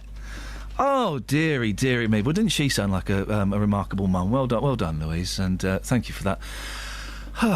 Have we got any texts that are appropriate to read off the back of that, if you know what I'm saying? Yeah, from Nick in Hitchin. A very sad story about theft from the cemetery. I've had stuff stolen, so if I take a nice pot up now, I write "stolen from Hitchin Cemetery" on the bottom and turn the marker. Wow. I mean, that's one way around it. She says you can't see it while it's on the grave, but if the pots turn up at a car boot sale, people will know. I should fancy having to think like that. That's cunning. That is genius. Oh, I like that. Who'd have thought that story would have made me laugh? There I know. We go. Gosh, actually, that is a really good shout. We've also got this one, Jill. I'm afraid it's a hangover text from yesterday. Yeah, go on. Couldn't call yesterday as I was driving, but seeing celebrities eating. Okay, yeah, go on. Well, and yeah, you'll be hearing this later on in the day. I saw Goldie Hawn and Kurt Russell eating a pork dish in a beachside resort in Skiathos. Yeah, Jill. They like Greece, don't they? They've got a house in Skiathos. They've got a house in Skiathos. So has my friends of the family. They've got a house in Skiathos. And they were telling us how they'd invited this couple over. It was a couple, Goldie and Kurt. Goldie and Kurt what? Oh, Goldie Hawn and Kurt Russell. Oh my word! Hang on, Goldie and Kurt what? There is only one Goldie and Kurt. Exactly. They'd invited them over. Yeah, Skiathos. Yeah, it's nice there. Nice. It's posh there. I bet she's got really spangly flip-flops. Yeah, I bet she has. Christopher Lee's died. No. I mean, let's be honest. He's 93 years old. He was trying to cling on forever. He died on Sunday and they kept it a secret till yesterday. Well, good for them. I like Big Chris. He was nice. We all know the story that I was with Christopher Lee the first time he ever drank Pepsi Cola. He wanted Coke. There was no Coke. Someone said, "Don't worry, Chris, here's some Pepsi." He looked at what is this Pepsi Cola? I went, "Chris, it's just like Coke, honestly." And he drank it and went, this is delicious. Never had it before. He also... You can't call Dracula Chris. Big Chris, it's Chris. It takes the edge off. It's Chris. He didn't like talking about Dracula. He liked talking about, which one was it? I think it was Police Academy 5, Mission to Moscow. He was always talking... I spent 3 months with him. He was always talking about Police Academy 5. I was, of course, the first ever Western actor to deliver a speech entirely in Russian in Red Square in Moscow. All right, Chris. In Police Academy. Yeah, in Police Academy. He was always talking about that. He was always talking about Scaramanga in James Bond. 3 nipples. It's called Bond Island. Of course, to be accurate, it should be called Scaramanga Island. All right, Chris, yeah, calm down. Dracula. You ask him a question about Dracula, he would walk away. He also, one of my most disappointing... I must dig out my picture of me with him. One of my most disappointing, and yet afterwards I thought, actually, that's one of the coolest things ever. When he dies, I'll be able to tell this story. So we're in Karachi. It's flipping hot. I was playing his double, and I had to wear his clothes. I had to swap clothes with him. And I had to go onto his wardrobe bus. It was just him, and he's in a pair of blue pants, blue Y-fronts, nothing else. I said, "Chris, I've got to, I've come for your costume," and he was furious, right? Furious, not with me, but with the whole thing.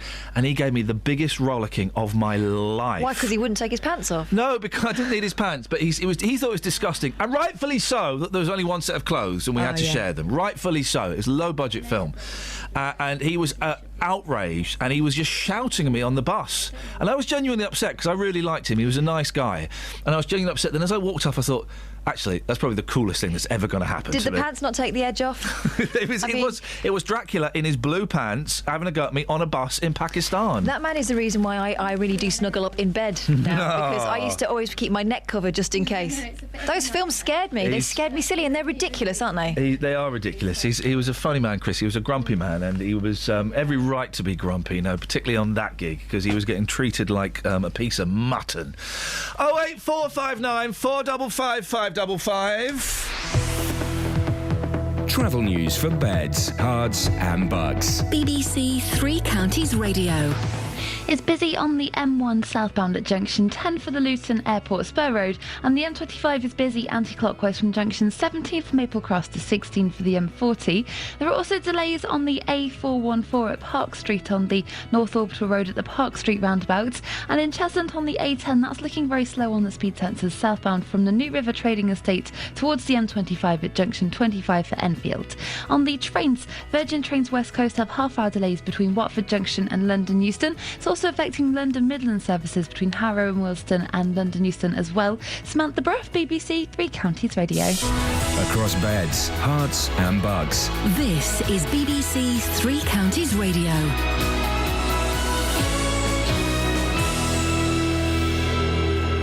It's 7:30. I'm Simon Oxley. Campaigners against forced marriage in Bedfordshire have welcomed the first sentencing of a man under forced marriage laws. There's fresh criticism for Thameslink rail services through Bedfordshire and Hertfordshire this morning, with Network Rail accused of offering poor punctuality and reliability. And a woman from Hertford says she's been left heartbroken after 2 sets of flowers were stolen from her daughter's grave in as many weeks. Three Counties Sports. BBC Three Counties Radio.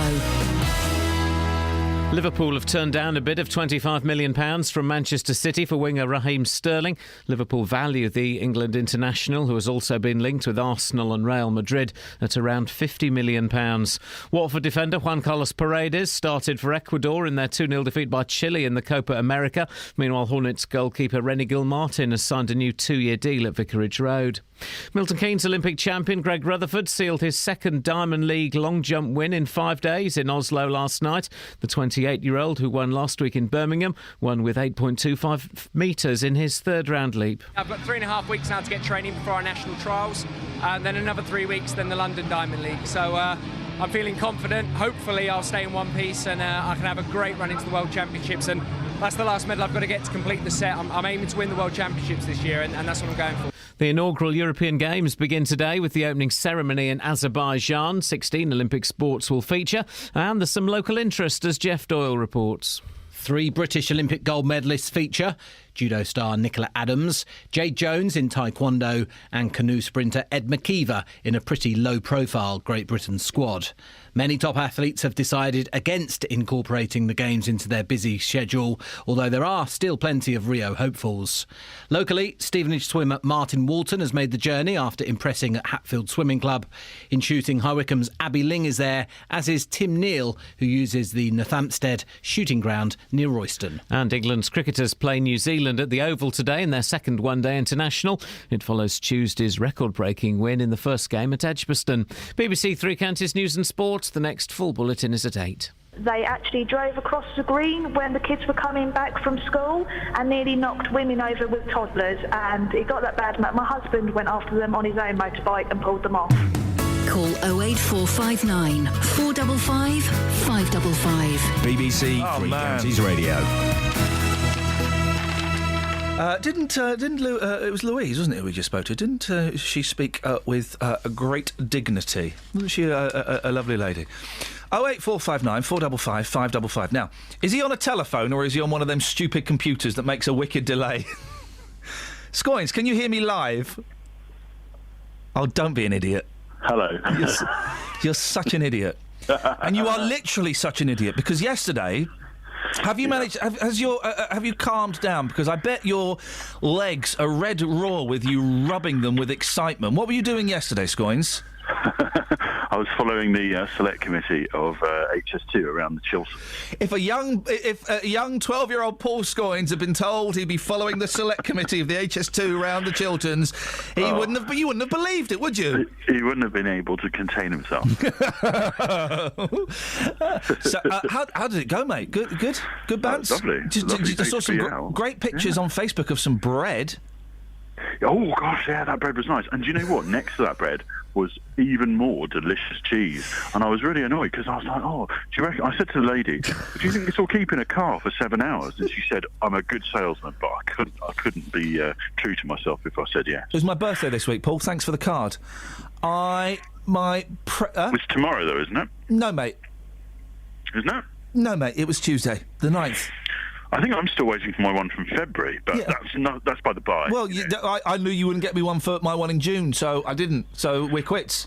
I did last year, though, and still nothing. Well, the present this year from my mother-in-law, 5 T-shirts from Marks and Spencer's, practical. Yeah, and some cheese and chutney. Box of cheese, box of chutney. Get in there, my son. Have some Delicious. of that. Having it large. My wife said, "Can I open that cheese?" I said, "No." No. She went, "Why?" I said, "It was mine." I said, "Well, can I have some?" I said, "No."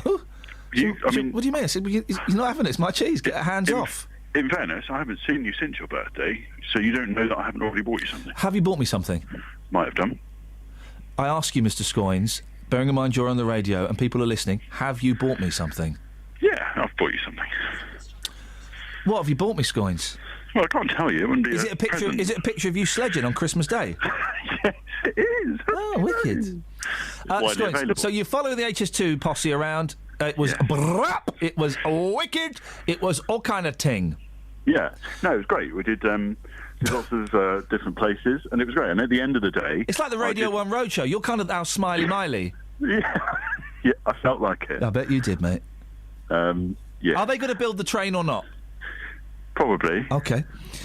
But it ended in tragedy for you, and I bet a tiny little bit of wee-wee came out. What happened at the end of the day, Scoins? I did my last broadcast from our satellite truck, and I've been driving around trying to find a signal because I couldn't find one. And I was like, why is it not working? It worked in this exact place earlier on. Turns out, Ian, satellites move around the world. And that's right, mate. That's why I couldn't get it. So anyway, I drove around and did my thing. And then as I was packing down, these 2 police officers with machine guns and other guns got out of this unmarked Land Rover and wandered up to me, guns aside, I'm like, what are you doing in the middle of the countryside? I said, has someone complained? And she said, what are you doing here?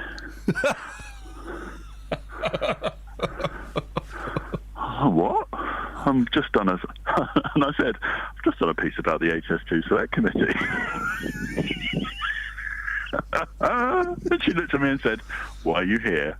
And I said... And the car's it's got satellites and antennas and all kinds of things on it, hasn't it? Oh, yeah. But also it's got BBC plastered across the front of it, so it's hardly, disputable. Yeah. And she said, why are you doing it from this place in particular? Uh-oh. And I said, well, I don't know, it's just a road, isn't it? It's just a country road. She said, it is a country road. We just saw you on the cameras. And I thought, what are you talking about? I said, cameras? Out here? And she pointed at these enormous cameras that were pointing right at me, which I hadn't seen. And I put two and two together because realised, exactly. And I was in Chequers, the Prime Minister's official country residence. Ay. And as you drove off, they were going... They followed me. They followed. Did they escort you off the country lanes? Yeah. Flipping heck, mate. On a scale of 1 to 10, how wet were your pants? Out of fear, not talking about the track. Out of fear from the police turning up and going. Yeah, they were pretty. Yeah, they were moist.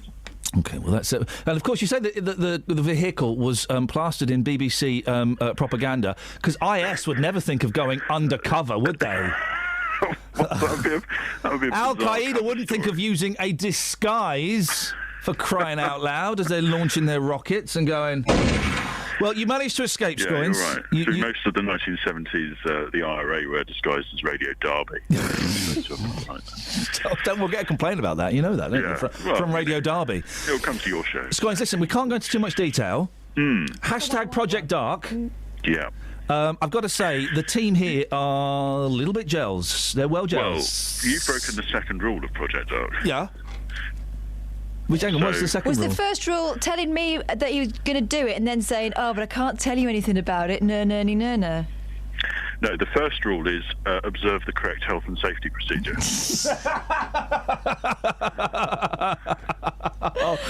I am so excited at the prospect of Project Dark. Okay, we'll leave it at that, shall we? Kath, any questions? What's Project Dark? Okay, any other questions? What's Project Dark? Okay, I'm going to give you one more chance.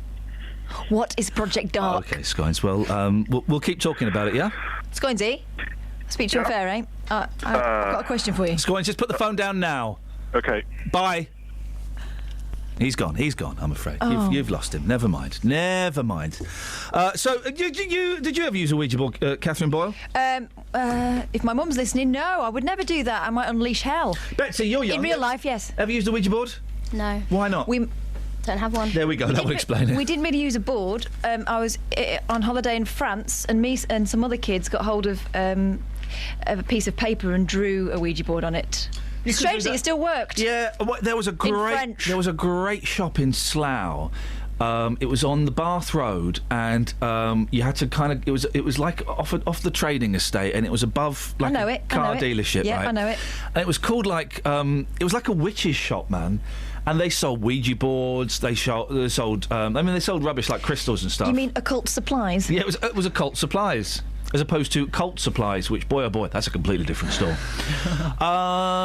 It was occult supplies, and Wayne Shaler had a Ouija board, and it got passed around, and we had, Was he Chief Warlock?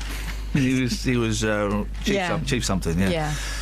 He was also, if you wanted adult movies, that was the guy to go to. Wow. He sorted himself out. Strange that should go hand in hand. He was a good lad.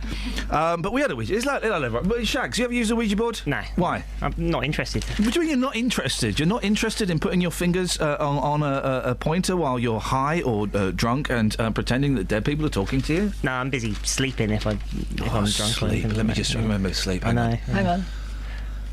Is that when you've got your eyes closed and no one's jumping on you? That's it. That's kind of what wakes me up. You've taken there is outrage. There's one of these stories that they've gone looking for a story. The Ouija boards are on sale on Amazon. They have been for a long time. They've been on there for quite a while. The best thing to do is go and look at the Ouija boards on Amazon and then read the reviews. Yeah. Mr. V. Trekiokis. Some very, very strict warnings. Do not buy it. It is more than a game and can be lethal to your body and your soul. You laugh, Ben. You laughed. Don't even touch one, says an Amazon customer. Hang on, we need the appropriate. Yeah. I know 2 lads who played with one of these. The shed they were playing in caught on fire by itself. I also knew a married couple who played with one of these. It brought poltergeists into her house, which picked up ornaments and smashed them on her walls. She was that scared they had to move house 10 miles away. They became Christians after that experience. These are dangerous. I'd never touch one. They're evil. What? Christians? Keep away from them. What? Etc. Etc. Etc. Etc. There's plenty of reviews on there that paint a terrifying picture. And yet people still persist. They still persist. You took this to the street, Shags. I did. What was it like? Macabre? It was tense. It was, a lot of people. Let me tell you, not many people. I'm going to miss boxing in Luton. I am going to miss that. You can come and do it in your time off. I could. Just won't we have to broadcast it? Yeah, I'd rather not. Oh no. Okay. Yeah. What was the vibe? The vibe was dark. A lot of people were going, no, not for me, thanks, Gov. Yeah. Should we have a listen? Let's go. Here we go. I haven't got a Ouija board. No? Do you think they're fun or messing with dangerous forces? Well, quite a few people said they're messing with dangerous forces. Yeah? But what about you? I'm not, one way or the other, I'm not very interested. I don't know what you mean about. Like, there's a board with letters and numbers on it and stuff, and you move a thing around, and apparently you're meant to talk to the dead. I Bit don't weird, know what isn't it is. No? No. My ex-partner is mad into them. Really? Cards and Ouija boards. Turn the lights out, sit around the table, pray. Did they speak to anyone? Is there someone upstairs? So, do you believe in it, or no? I do believe in certain things. Never heard of the Banshee. You've seen the Banshee? A Banshee. It's an Irish myth. Oh, right. I seen her on a telephone wire. Long grey hair. She had a comb covering her hair. We were coming back from a nightclub. 3 o'clock in the morning. I wasn't a drink either. Yeah? What was she doing? Just chilling? It's an old myth. Have you seen the Banshee as well? Yeah, I see it, yeah. Like, regularly? Oh, yeah, I see it every time, yeah. Did that not freak you out? It did, yeah. Comb my hair, he used to comb my hair and everything. The Banshee? Yeah. Ouija boards, kind of the way forward. Yeah? The way forward? Ouija, we is French. Yeah, and for yes. Ja is German. Yeah. And good way. Yeah. A good way forward. Okay, there's more reviews here on Amazon. 1-star review. The best thing to do is read the 1-star reviews on Amazon. Because they're usually furious. Of Ouija boards. Yeah. One by the Torn Prince. Not happy. No flipping ghosts showed up. I am not happy. Doesn't come with a guarantee, my friend. It's all about the vibes. Dave Newton said. Dave Newton! Do not use Ouija boards. The spirits you will attract are malignant and will harm you if they can. They are not the spirits of dead people, but evil spirits and demons. Do yourself a favour and destroy it if you have one. This is a very real warning. Please do some research in the matter and the harm they have already caused to many people's minds. Nicole says, what opening prayer do you say and what closing one do you say? Well, I mean, Nicole, you say whatever you want to say, mate. But then if you look at the stuff that other people bought whilst buying this rubbish, I'm going to click on, I mean, is this real? Is this a real thing? Tell me. The K2 EMF meter with push-on, push-off switch for ghost hunting, 38 quid. Well, yeah, I mean, if you open the portal, you've got to be able to sense the presence, haven't you? And sometimes you can't sense the presence with your senses. You've got to do it with something that you've bought and you put batteries in. Standard. 5 stars. Bought this new and improved version to take along to ghost hunts with me, says M. Smith. This newer version has a proper on-off switch, unlike the original version, which you had to hold the on button down for it to work. This proved to give off false readings. Oh. Tried it around the house against various appliances, cooker, microwave, washing machine, toaster, etc. Really does work. Can't wait to try it out in the field. Highly recommended to anyone who wants to try and prove that spirits using EMF are really there. This little tool will keep you happy for hours at haunted locations or just in and around your home. Because you don't want a false reading when you're looking for real ghosts, do you? 1-star reviews. We'll go to the Trav in a second. Graham Patrick, this is for this ghost hunting thing. Temperamental. Didn't kick off at all during a screening of Ghostbusters, but went ballistic during a repeat of Dad's Army. Well, it would, wouldn't it? It would. Oh, no, hang on a second. No one move the Travel around. Hang on a second. Just let me get this round. Hang on a second. Here we go. Travel news for beds, cards and bugs. BBC Three Counties Radio. The M1 is looking busy southbound just after junction 10 for Luton Airport, and also the M25 is slow anti-clockwise between junction 24 for Potters Bar and 23 for the A1M at South Mims. In Hemel Hempstead on the A41, it's busy southbound between the A414 and the M25 at junction 20 for Kings Langley, and in Clophill on the A6 Bedford Road, that's looking very busy now on the speed sensors between Back Street and the A507. There are still problems on the trains, with Virgin Trains West Coast having possible half-an-hour delays between Watford Junction and London Euston, and that's also affecting London Midland trains between Harrow and Wilston and London Euston. Samantha Bruff, BBC Three Counties Radio. Sammy, thank you very much.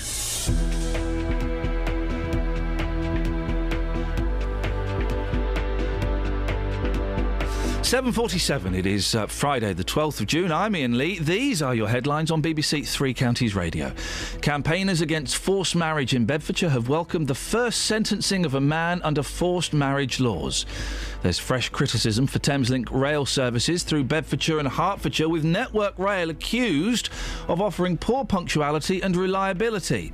And a woman from Hertford says she's been left heartbroken after 2 sets of flowers were stolen from her daughter's grave in as many weeks. Let's get the weather, Elizabeth. Beds, Herts and Bucks weather. BBC Three Counties Radio. Hello, a very good morning to you. We've got a Met Office warning out for thunderstorms, but across the 3 counties we'll probably see the bulk of those a bit later on through the day. Nevertheless, we will see perhaps, the possibility of a few showers popping up through the course of the morning, first part of the afternoon, but lots of dry weather around too, feeling very muggy and humid. We've got some sunny spells, high pollen levels, and temperatures today are feeling very warm, all the way up to around 24, 25 degrees Celsius. We might even see a 26 or a 27 somewhere. It's not completely out of the question, but there will be some wet weather popping up a bit later on in the form of those thunderstorms. Thunder, hail, lightning, all is possible today, and some very heavy downpours. And of course, the bulk of these are going to occur during this evening's rush hour. So there could be quite a lot of surface water on the roads. Tricky driving conditions through this evening's rush hour for many of us. But the thunderstorms fairly hit and miss until we get to later on in the evening, when they'll start to become a bit more organised. A bit of a plume of thundery rain, basically, that's going to push its way up northwards. So a very wet night for most of us. Some rumbles of thunder as well. It might well wake you up through the course of the night. A very mild night to come though. Lows of 14 or 15 degrees. Possibly a damp start to the morning tomorrow. Some mist patches around. Quite a lot of cloud, but I'm hopeful for some brightness coming tomorrow. It will feel a lot cooler. It won't feel quite as muggy. Highs of around 20, 21 degrees Celsius, where we do get some sunshine a bit later on through the day. It's most likely towards southern areas. Sunday though, it's not looking very nice. It'll be cloudy. There'll be some outbreaks of drizzle, and it will certainly feel a lot cooler. That's the forecast. Every weekday from 3. Local stories. People in Watford are being urged to celebrate their local heroes by creating a postcard in their honour. In other local news, rugby fans are being warned to watch out for fake World Cup tickets. Roberto Peroni. Now, a metal detectorist has discovered an archaeological find in a field near Royston in Hertfordshire. Taxi drivers in Luton are demanding to be allowed to drive in bus lanes at all times. There is to be a new station at the Leighton Buzzard narrow gauge railway. Roberto Peroni. Weekdays from 3 on BBC Three Counties Radio. Morning, Hannah! Morning. You had to think about that for a second, didn't you? You did for a sec. Just for a second. I know. What you got planned for today, Hannah? Well, we're going to school. Oh. You don't need to. You don't need to go to school today. I am giving you, and I don't give these out very often, I'm giving you an official Iain Lee BBC Three Counties Golden Pass, and that is valid at any school within Beds, Herts and Bucks, and it means you don't need to go into school today. And then when you trot in on Monday with your suntan because you've been hanging out in the sun, and the teacher goes, Hannah, what was going on Friday? You are in very, very serious trouble. You hand the teacher that golden ticket, and she goes, oh, blimey, another one of these. All right, go and sit down. So you got the day off, Hannah. Take it, enjoy it, do with it what you want. What have you called in about? Well, there's a kids' ghost game called Charlie. Charlie? You put 2 pencils on top of each other. You do what? Put 2 pencils on top of each other. Yeah. And apparently they're meant to move. Right. When you say, Charlie, are you there? Right. and it's a Mexican spirit, and it's all over the internet in Vines and YouTube videos. Really? Hang on, we haven't got any who uses pencils anymore? Kath's got pencils. Kath! Well, should we be doing this? Should we be doing this? No, we shouldn't be doing it. Quick, get the pencils out. Get the pencils out. Charlie, so what are you supposed to... come on, guys. Charlie... Are you there? Charlie, are you there? Kath, quick, come in here. And then the pencils move, do they? Yeah. Don't do this at home, kids. We will get proper complaints about that. Don't do this at home, kids, OK? This is grown-up, responsible adults doing this. Go on, put the pencils across each other. Right. Here we go. They've got to be balanced. They've got to be balanced. Well, they are going to move then, aren't they? Because it's very delicate. No, I got it. Hang on. Right, go. Say it. I'm not saying it. I'm not saying it. No, Mum, don't encourage Hannah to say it. Charlie, are you there? No, apparently he's busy. No, he's not there, Hannah, so I think we've debunked that myth. But thanks for telling us. What are you going to do with your day off? Well, my mum says that I'm going to get £1 for coming on here. Yeah. Sweet. What? £1? That's more than we get. Hannah, thank you very much indeed. Kiri, are you there? Hello. Hello, Kiri. How are you? I'm freaked out by that, man. Freaked out. About 20 years ago, I used to do Ouija boards. Oh, yeah, that explains a lot, yeah. It does, actually. I did them with... I worked in Cricklewood, and we had a lunch break one day, and we decided to do one. Yeah. Anyway, there was about 5 of us, and when we were doing it, this boy came to and told us that he'd been murdered and that he was buried in the boot of a car. Oh, buried in the boot of a car, gosh. Anyway, we drove there to try and find his car, or try and find the car where he was. Yeah, and but you couldn't. clearly he wasn't there. No, because it was one of your mates that had done it. Yeah, and I just need to tell you something. Yesterday, when they announced that Christopher Lee had died, yeah. I was very upset, and I went round telling everyone that they wouldn't be making any more Back to the Future. I got confused who it was. You were thinking of Christopher Lloyd, you plum. I know, I'm very upset. But then when I found out it was Christopher Lee, I don't really know him, so I wasn't as upset. All right, well, thank you, Kiri. Well, that's... Flipping it. Deary me. 08459 455 555. We will get... Hey, listen, guys, don't mess around with stuff that you don't understand. I understand it because it's all bullshine, but I know some of you think that it's real. And there are, but I mean, the Ouija boards, really, it's 2015, guys. You know it is all nonsense, isn't it? Of course it is. Of course it is. 08459 455 555. You can text as well if you want, by the way. We'll do some texts in a bit. 81333. Start your text 3CR. Or if you wanted to, why not send an email? Huh? Iain.lee@bbc.co.uk. Iain.lee@bbc.co.uk. Now, Hertfordshire Police says it's launching a social media campaign. Oh, really?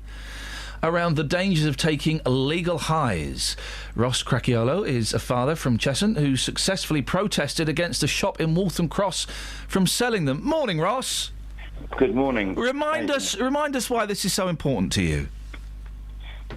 Well, I think I saw what effects it had on my son whilst he was smoking this Pandora's box, which is like a legal high. It's like a marijuana, but it isn't. It's a chemical herb. So the effects it's given him, I can't bear to see anyone else suffer the same thing, basically. Well, tell us as much or as little as you want. What effects did it have on your boy? How did it impact on him? My son, I took him on holiday in September, and after September he went to live at a place in Hertford, and I didn't see him for 3 months.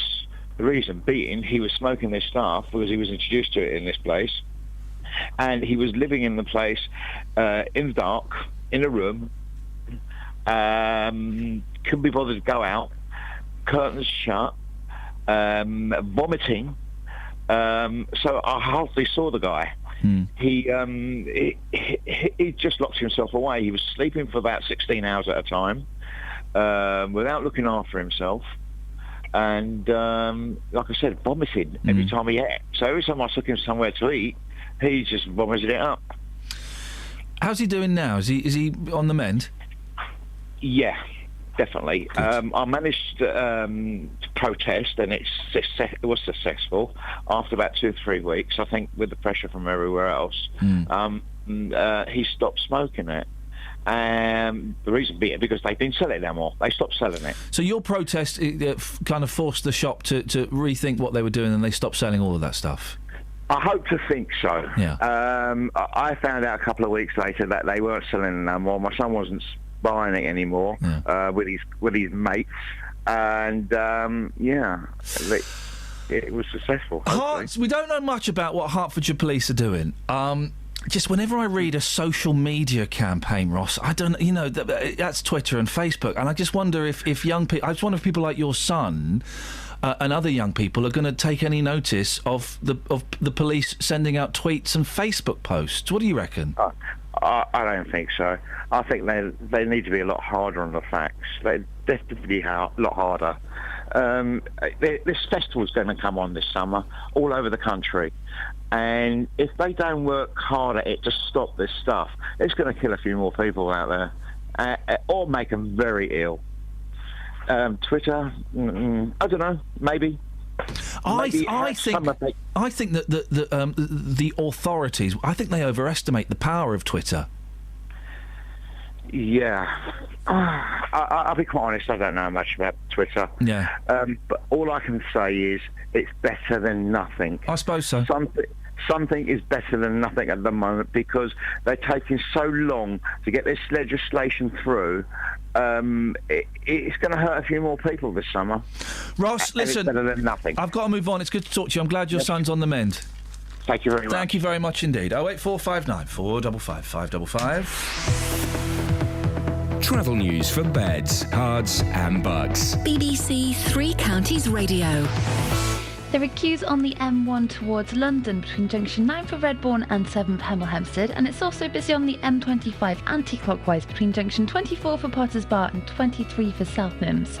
In Cheshunt on the A10 southbound, it's very slow from the New River Trading Estate towards the M25.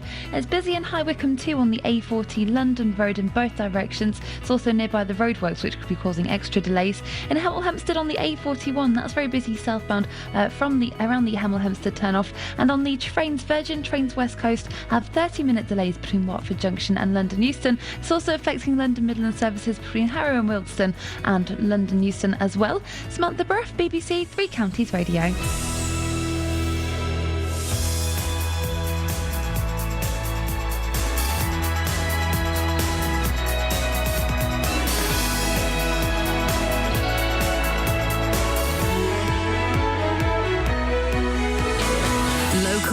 Vocal across beds, hearts and bucks. This is BBC Three Counties Radio.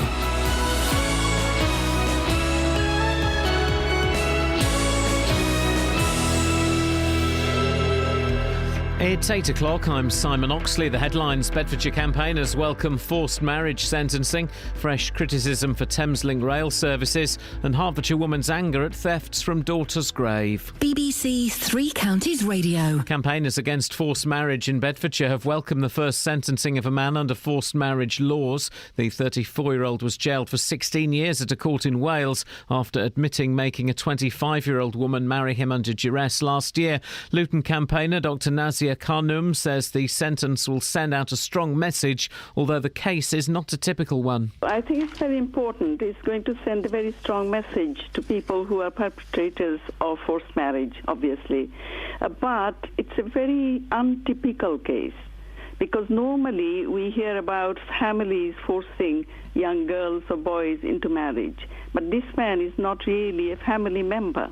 There's fresh criticism for Thameslink rail services through Bedfordshire and Hertfordshire this morning. Rail regulators say Network Rail is offering poor punctuality and reliability on some of the busiest commuter routes, including Thameslink. Network Rail says more people than ever before are getting to their destination on time. Linda McCord is from Passenger Focus. It's important that a review is carried out to find out why some of these schemes are not running to schedule. It's very important to passengers. After all, particularly those who are commuting into work, pay a lot of money for our fares. and we should be getting an excellent service. We should be getting punctual, reliable trains. A new investigation into the Germanwings Air disaster in March is to be opened in France. It follows confirmation that several doctors who treated the co-pilot, Andreas Lubitz, who deliberately crashed the plane into the French Alps, had judged him unfit to fly. But doctors failed to tell his employers because of Germany's strict patient confidentiality laws. Police have arrested a 30-year-old man from High Wycombe on suspicion of causing death by dangerous driving. It follows a collision in the town on May the 4th involving two cars and a lorry. A passenger in one of the cars, a 27-year-old man from High Wycombe, died later in hospital. A woman from Hertford says she's been left heartbroken after 2 sets of flowers were stolen from her daughter's grave in as many weeks. Louise Walker hopes to shame the thieves into stopping after they targeted her daughter Bethany's grave in the North Road Cemetery. They were both sort of planters that had been planted up with full of flowers, etc. And they've been taken, and really whoever's taken it just hasn't got any morals to take an item like that off of the grave. Let alone a child's grave, is just despicable. The funeral of the former Liberal Democrat leader Charles Kennedy will take place today near his home outside Fort William in the Scottish Highlands. Hundreds of people are expected to gather in the small church where he and his family were parishioners. In sport, Liverpool have turned down a bid of £25 million from Manchester City for England winger Raheem Sterling, and Milton Keynes Olympic long jump champion Greg Rutherford sealed his second Diamond League win in 5 days in Oslo last night. The weather warm and sunny, but with heavy and thundery showers later this afternoon. A maximum temperature 24 degrees Celsius. And you can get the latest news and sport online at bbc.co.uk/3 counties.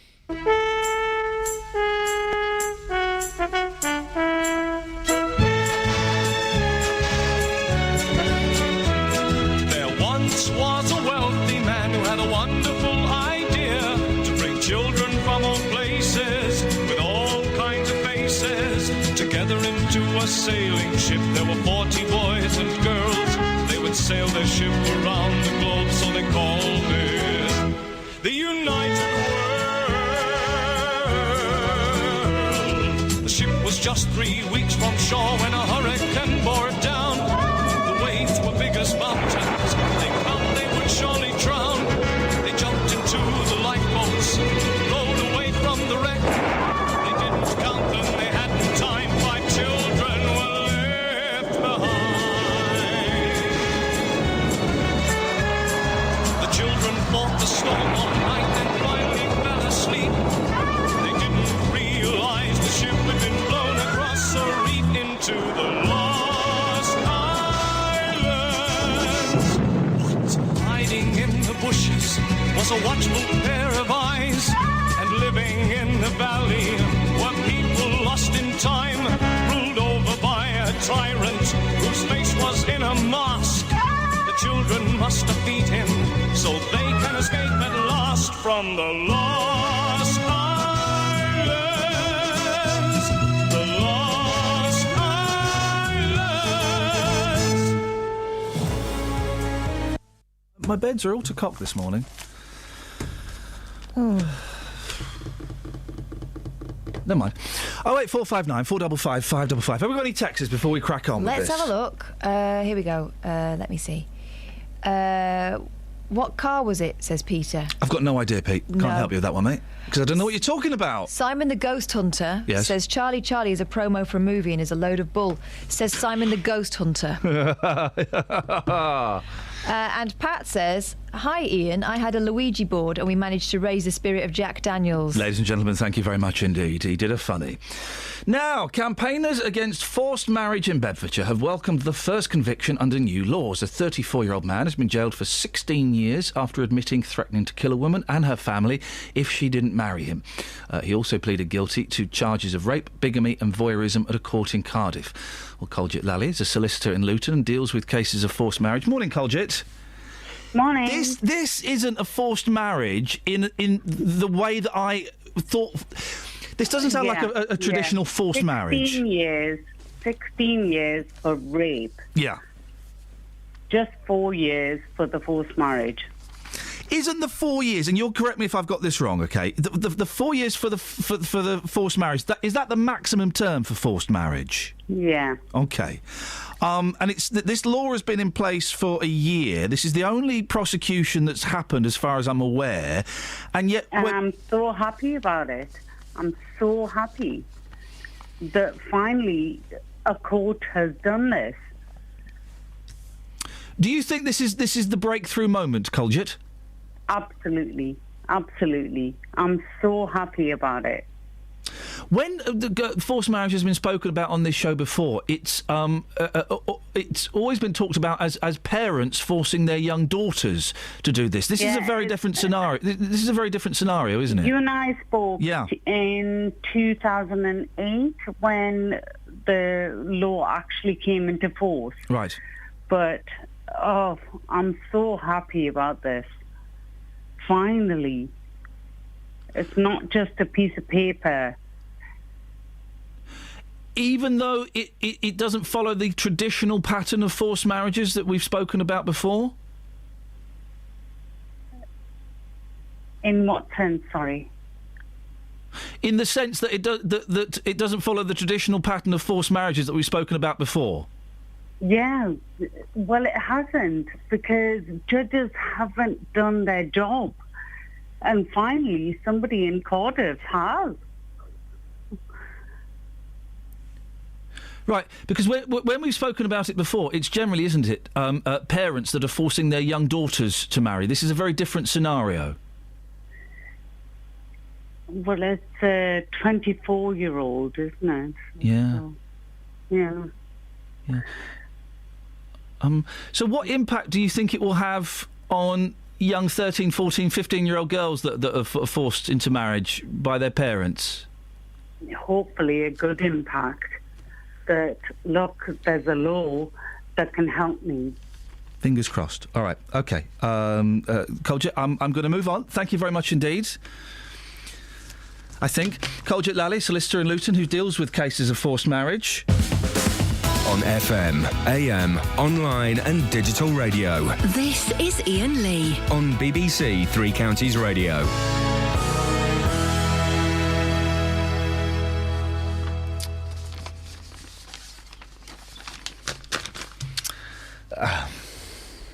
Alan's on the line. Good morning, Alan.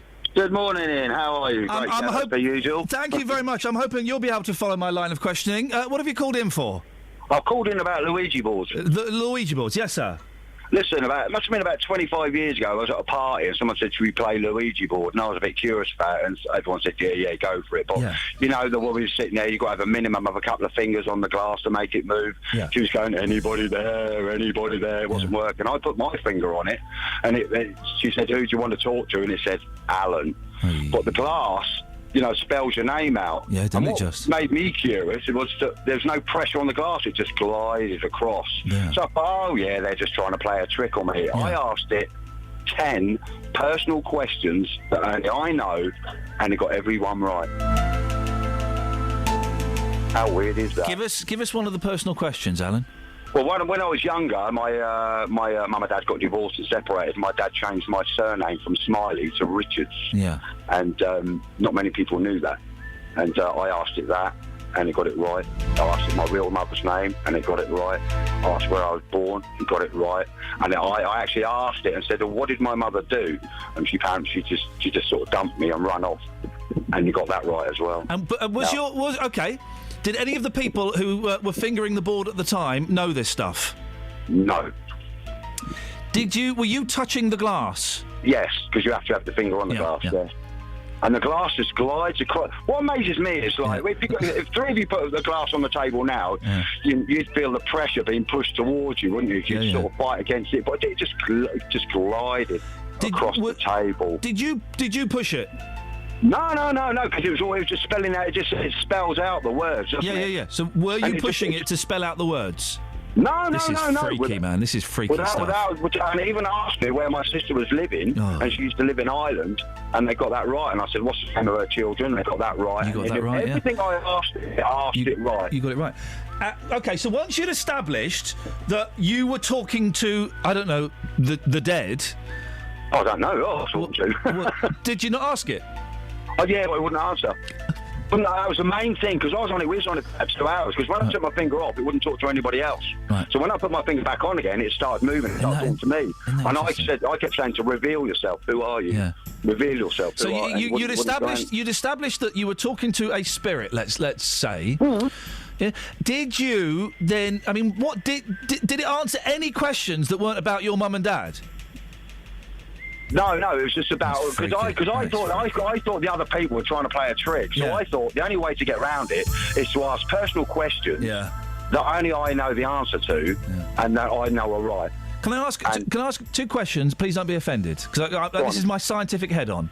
Okay, then go on. Had you had a drink that night? No. Well, yes. Okay, I'm going to ask 3 questions. I'll come back to the first question. Hang on. Second question: had you had a cheeky little smoke or imbibed anything else that night? No. Okay. How much had you had to drink? Just a couple of drinks, a couple of beers. But, it doesn't matter. How could something like that get something right correctly? There wasn't one question I answered. Yeah. Alan, I don't have the answer to how a glass that you were touching could answer questions that only you knew the answer to. I can't answer that. I cannot answer that.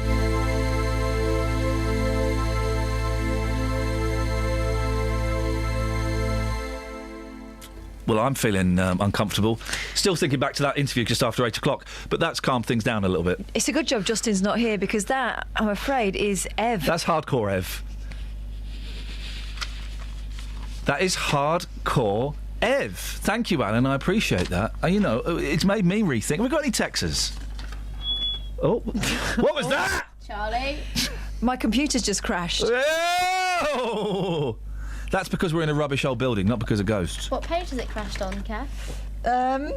Oh, what are you looking at, mate? Nothing. What is it? Say it in my ear. Quickly say it in my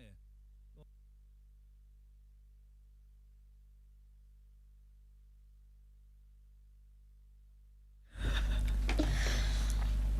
What are you buying? Nothing. The page just crashed. What were you hoping to buy? Well, I was. Nothing. I was just browsing. What were you browsing at? What were you looking at? She was looking at shopping, guys. What shopping were you looking at while I was talking to a fruitcake? I'm not saying which one. I can tell you it wasn't Ouija boards. Okay, well that's it. Shoes?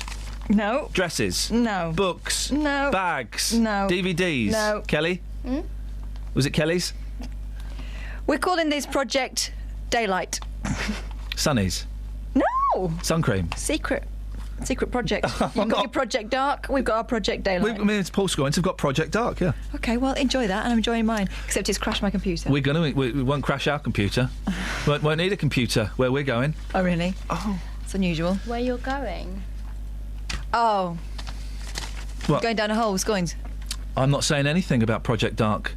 Maybe we're not going somewhere physically, maybe we're going somewhere spiritually. Already it's boring. Yeah, you'll find it boring. Is he taking you to a council meeting? It's not that boring, blimey! Travel news for beds, cards and bugs. BBC Three Counties Radio. It's looking busy on the M1 southbound between Junction 9 for Redbourne and 7 for Hemel Hempstead, and in Hemel Hempstead on the A41. That's looking slow from the Hemel Hempstead turn off of the A414 towards the M25 at Junction 20 for Kings Langley. In both directions on the A404 in Rickmansworth Road, that's very slow approaching Common Road, and Green Street and Loudwater Lane are very busy too, all because of the roadworks by St Clement Danes School. And on the trains, London Midland and Virgin Trains West Coast are being affected by delays in and out of London Euston because of an incident with emergency services earlier on. Samantha Bruff, BBC Three Counties Radio. Summer jackets. Scoins, don't worry. Scoins has emailed me. He's panicking. Don't worry. Project Dark is happening. It's happening on the lowdown. Nobody knows a thing about Project Dark. Hashtag Project Dark, starring Iain Lee and Paul Scoins. I get first billing because I'm better. 8:16. It's Friday, the 12th of June. I'm Iain Lee. These are your headlines on BBC Three Counties Radio. Campaigners against forced marriage in Bedfordshire have welcomed the first sentencing of a man under forced marriage laws. There's fresh criticism for Thameslink rail services through Bedfordshire and Hertfordshire, with Network Rail accused of poor punctuality and reliability. And a woman from Hertford says she's been left heartbroken after 2 sets of flowers were stolen from her daughter's grave in as many weeks. BBC Three Counties Radio.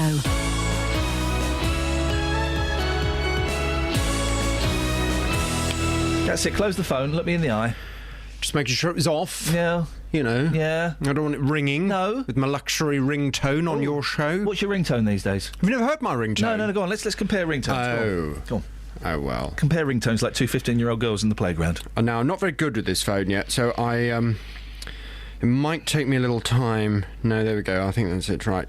You going to go first? Okay, I'll go first. This is my ringtone. Okay. Oh, hang on a minute. Once upon a time, there was a giraffe. He was really big and he ate leaves all. It goes on for quite a long time. What's yours? Mine is Beat that. Mine is this.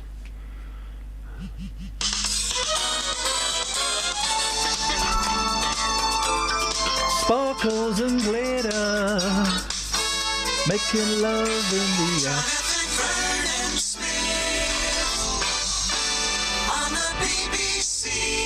I win. I feel a little bit nauseous. All right, okay, here's my... okay, we can play phone poker. Feel a little bit nauseous. Here's my... here's my...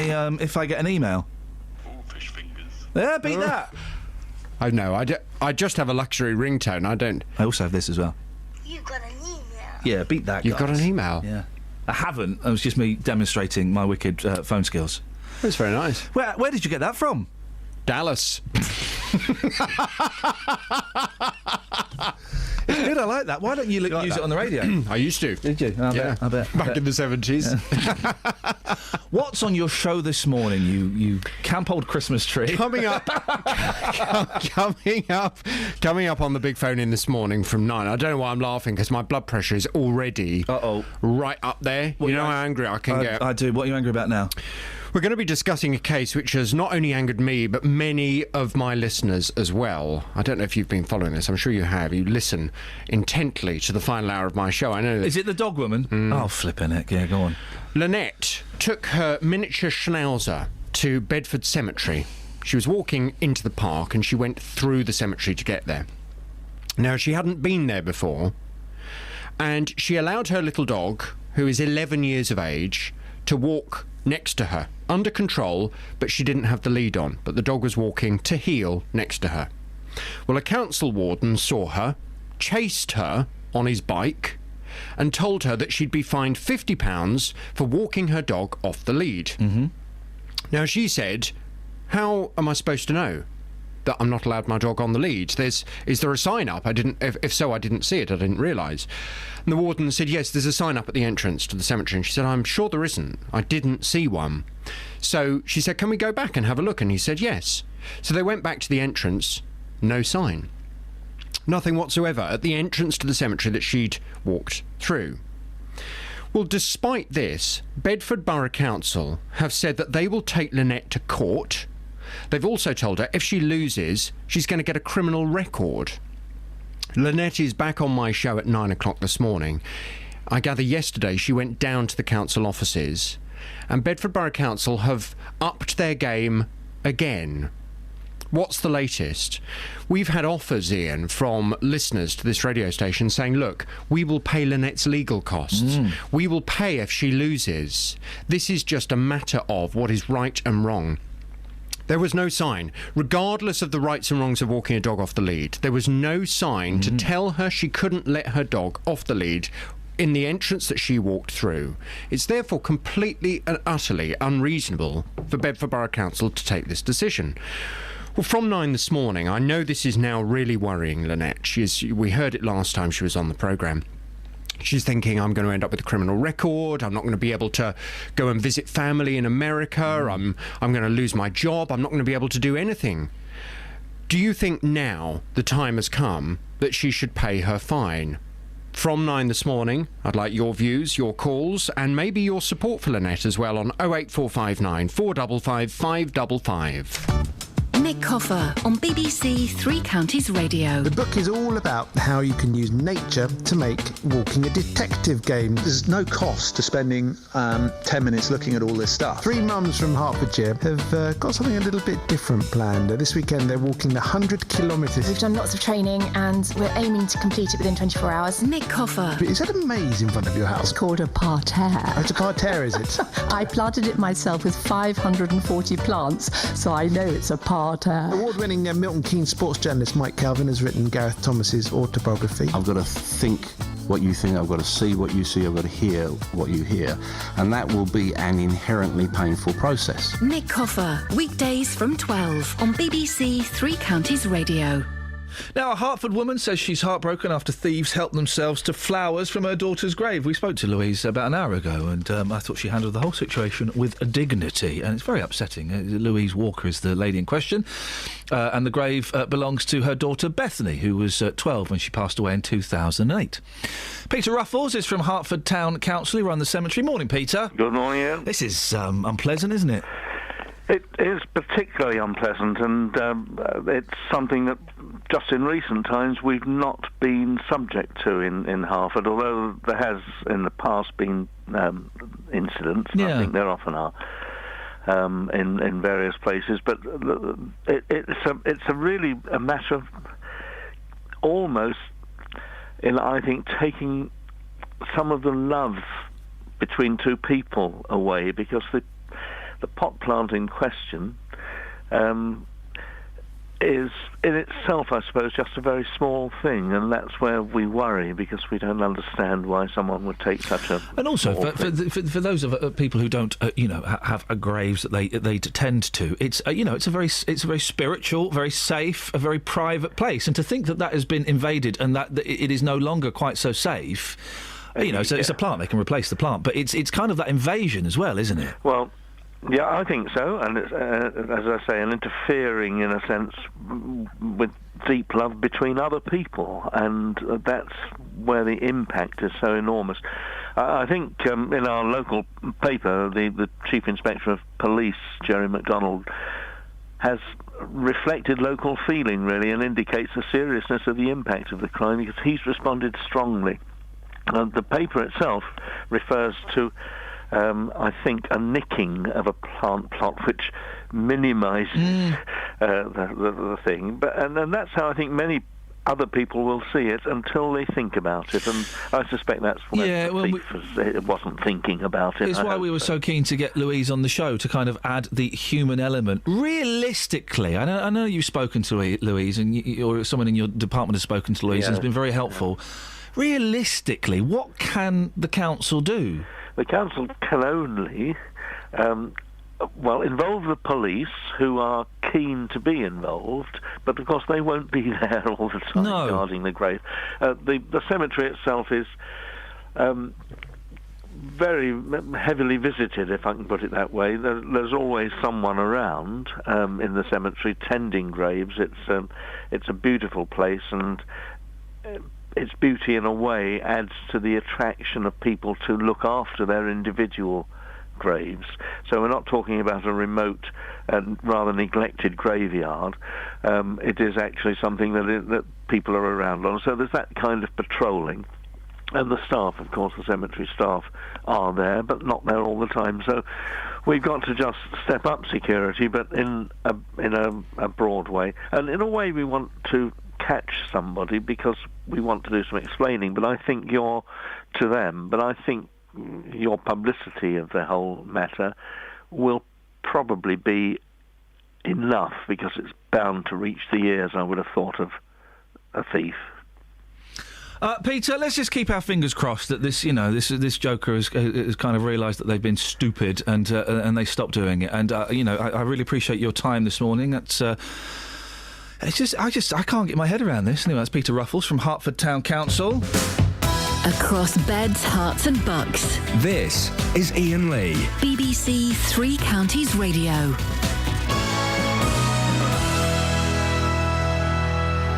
Some interesting comments on Twitter. Wigo says, for a friend, can anyone recommend a local lawyer for forced marriage, one that can make a good argument?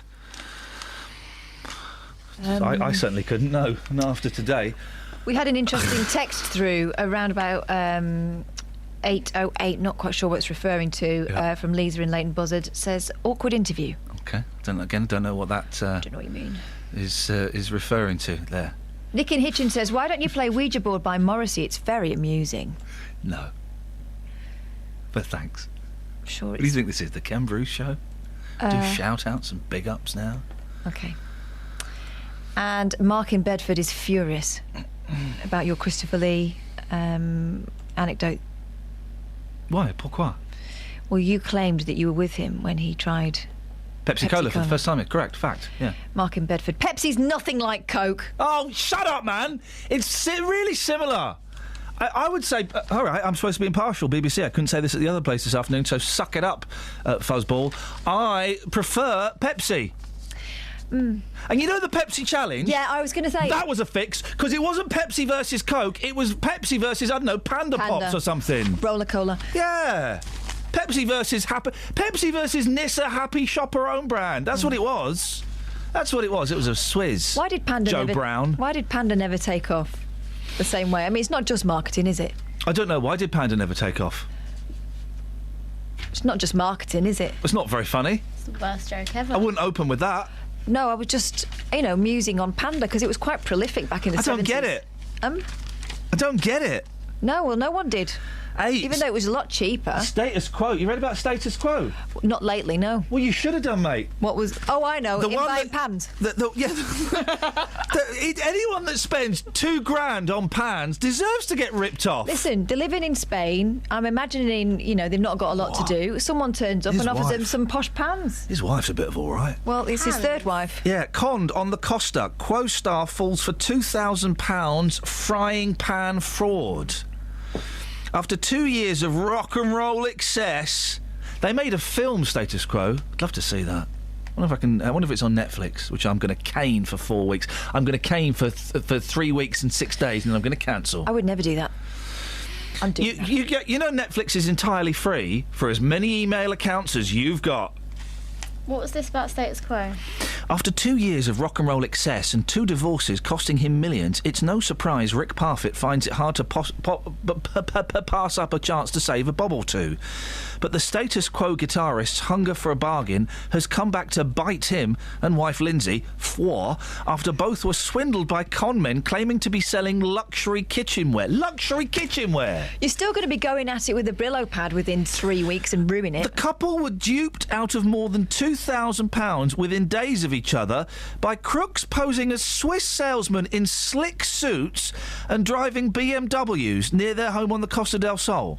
The 66-year-old rocker was duped into shelling out over £1,000 for the kitchenware after being approached by the men during a trip to the nearby town of Guadalimina. It was only when he returned to his Marbella mansion and unpacked the boxes he realised the pots and pans and cutlery were nothing more than, quotes, a load of old tosh. Unbelievably, Mrs. Parfitt, who looks well good for 56, had also fallen for exactly the same trick and lost the same amount of money after being approached by the same group of men. Oh, they're made for each other. Why didn't they check it out? Why didn't they open the box and see? Well, there were the fellows that were driving around Camden for a long time that would pull up in their van and say, guys, we've just delivered a load of speakers. Mm-hmm. We've got a pair of speakers left. They're worth £1,000. You can have them for a ton. There was a leather jacket man round here for a long time. He used to pull up alongside people in motorway service stations. What gentleman pulled up in vans or cars and tried to sell you tat? 08459 455 555. Travel news for beds, cards and bugs. BBC Three Counties Radio. In Bedford on the A6 Paula Radcliffe Way, there are delays between Clapham Road and the A6 at Dame Alice Street because of the roadworks. In Hitchin as well, it's really busy on Stevenage Road between White Hill Road and Paynes Park because of the roadworks that are there. On the A1, there are queues southbound between the Holiday Inn and Barnet Lane at Stirling Corner. And on the A404 Rickmansworth Road in both directions in Chorleywood, it's slow approaching the Common Road with delays from Green Street and Loudwater Lane because of the roadworks by St Clement Danes School. Looking at the the motorways, the M1 is busy towards London between junction 9 for Redbourne and 7 for Hemel Hempstead. And looking at the train departure boards, there are still delays on Virgin Trains West Coast and London Midland to London Euston Station. That's because of emergency services dealing with an incident on a train. Samantha Bruff, BBC Three Counties Radio. Across beds, hearts and bugs. This is BBC Three Counties Radio.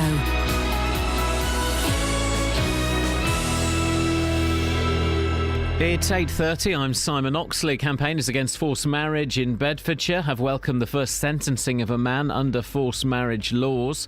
There's fresh criticism for Thameslink rail services through Bedfordshire and Hertfordshire, with Network Rail accused of offering poor punctuality and reliability.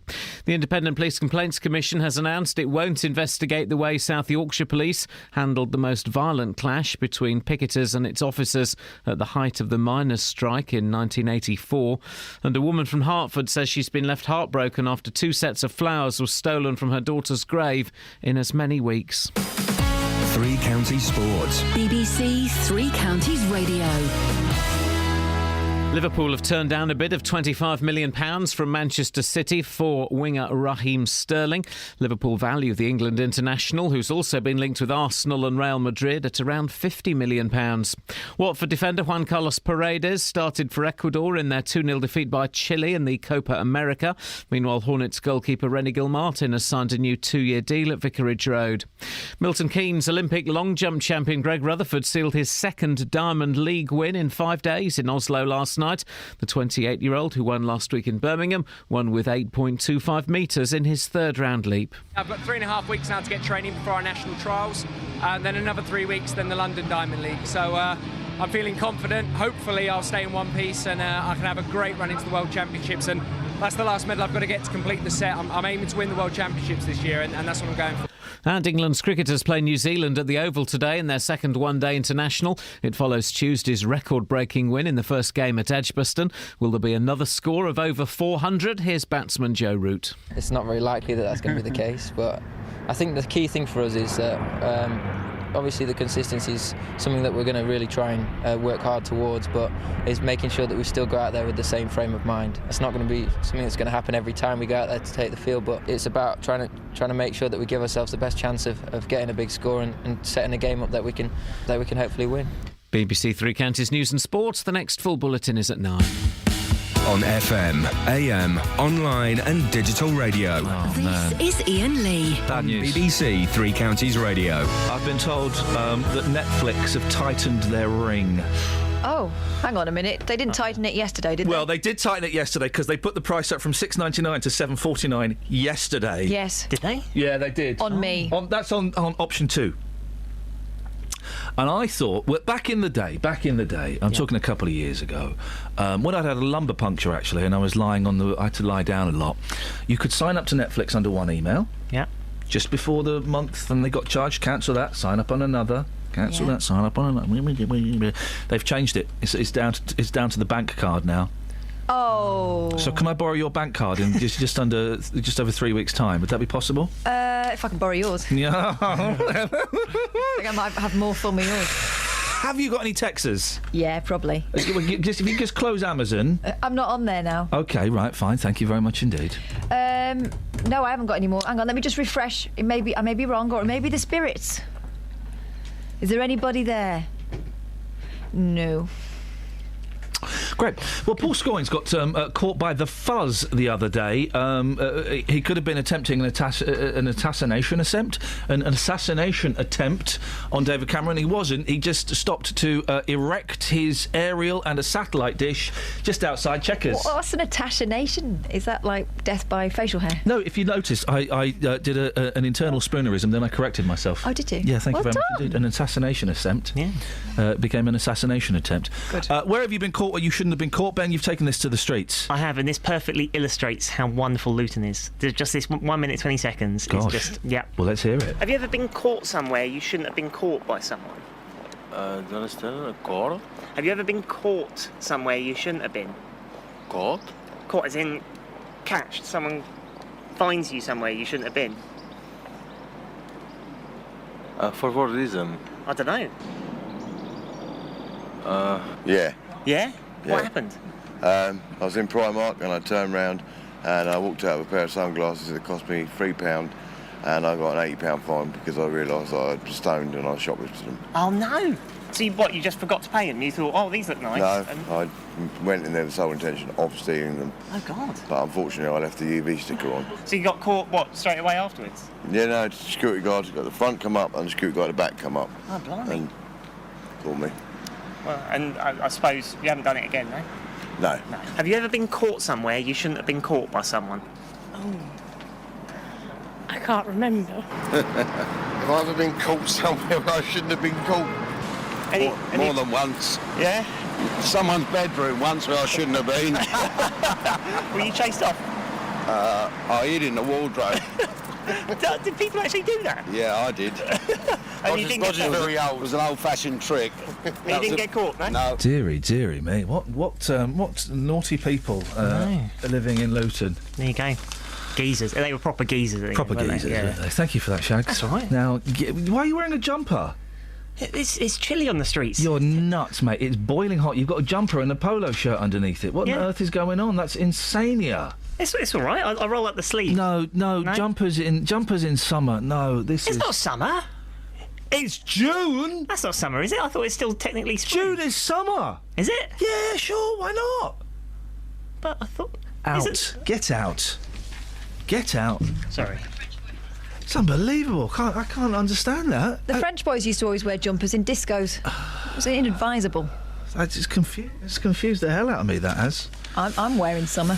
Hey, exciting news, guys. Very exciting news. And I thought this had already happened. I'm hoping the kids are at school now. I thought this had already happened. An adult film firm is trying to raise, nice, like it, £2.2 million to make the first porn movie shot in space. Oh, no, I've seen... There's definitely one. I don't think it was shot in space. It was, I saw. No, it was one of those... It was the vomit comet where you're up in, Pornhub, based in Canada, wants fans to help finance the film and push the boundaries of intergalactic sexploration. Eva Lovia... Yeah. ...is to star with actor Johnny Sins. She said this is an opportunity to work two dream jobs at once, porn star and astronaut. I mean, really. Can she fix a satellite while she's up there? In the great scheme of things, speaking of porn stars, what the hell is going on with Carol Vorderman these days? Well, yes. I mean... It's not really in my style to belittle a middle-aged woman who's obviously gone nuts, but she's dressed like a banana. She's dressed like a banana. Now, Carol Vorderman is, without shadow of a doubt, one of the world's sexiest women. But she has done a Fonzie and donned a wetsuit with a leather jacket and jumped over a shark on skis. She looks ridiculous. Carol's bright new look as a sexy blonde bombshell. They should have put bumshell, just as a tip there, Robert Calloway, if you want to use that. Carol Vorderman showed off her sensational new look yesterday with a golden hairstyle to match her figure-hugging dress. She's got blonde hair and a tight dress. A dress, let's be honest, it's too tight. The 54-year-old presenter, oh, that's what she does, sported a blonde bombshell style, blonde hair, as she walked into ITV's studio in London. And the canary yellow dress, featuring a zip down the back and teamed with black heels, certainly turned a few heads. She told fellow presenter Lorraine Kelly in an interview on The Lorraine Show, blondes do have a lot more fun, that's for sure. They absolutely do. She said, what's the worst that can happen? You're slagged off, so what's new? Oh, Carol, you don't need to do this. You've got a brain. You are such a fool. I have Carol Vorderman to thank for my GCSE maths. Oh, yeah, go on. I had a video helping me with my GCSE maths, and it was really good. And she looked like Carol Vorderman. Yeah. And that was good enough because she was an attractive woman.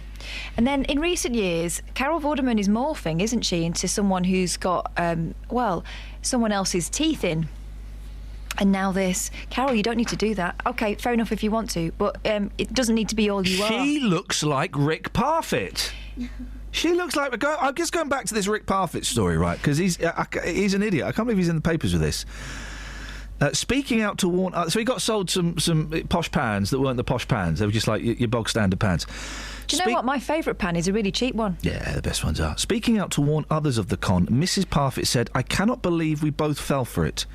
Neither of us are stupid or gullible." Do you think anyone else needs warning about spending £2,000 on a pan? It just goes to show how professional these guys are. Very good at their act. She can't be talking about the quo. Mrs. Parfitt, who works as a fitness instructor, said the men approached their targets in a car park. I know, we all know how this con works. Said the men approached their targets in a car park and claimed to have leftover stock from a nearby exhibition. Seems legit. Which they're willing to sell for a cut price because they can't transport it back to Switzerland. Yeah, OK. Oh, right, fine, yeah. When they start loading the boxes into the boot of your car, this is in the back of a car park, right? It all looks legit. It's only when you get home you realise you've bought a lot of cheap rubbish. Always on the lookout for a bargain, the Parfitts married in Gibraltar in 2006 in a £46 ceremony. They now split their time in Spain between their homes. Status quo. So, here's another thing I learned from reading Johnny Rotten's book. He loves status quo. The whole book is a revelation. He loves status quo, he loves Kool and the Gang, and he took his mum to see a Gary Glitter concert. Status Quo have sold more than 130 million records. But he has revealed he blew hundreds of thousands on drink and drugs, at one time claiming he was spending £1,000 a week on cocaine. I don't think that's a revelation, is it? Hang on. You know when he was buying the pans? What? When he was buying the pans. Back to the £1,000 a week on cocaine. Is that all? Yeah, carry on. When he was buying the pans, the guy was like, "How much will you pay for this?" And he went, "Whatever you want." Oh. Yeah. Well, the price of the pans was £1,046. So that was, he said the pans are... He said, I'll take them home and wash them in my dirty water. Pardon? Huh? Anybody? Any Texas? Nope. Okay. There's only one way around it, isn't there? Hang on a second. Because they're status quo songs? I tell you what, should we play a status quo song? OK.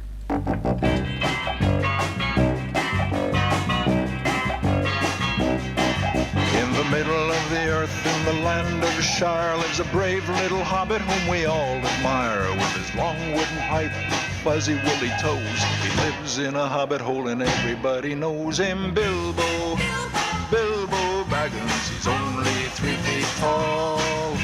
Bilbo Baggins, the bravest little hobbit of them all.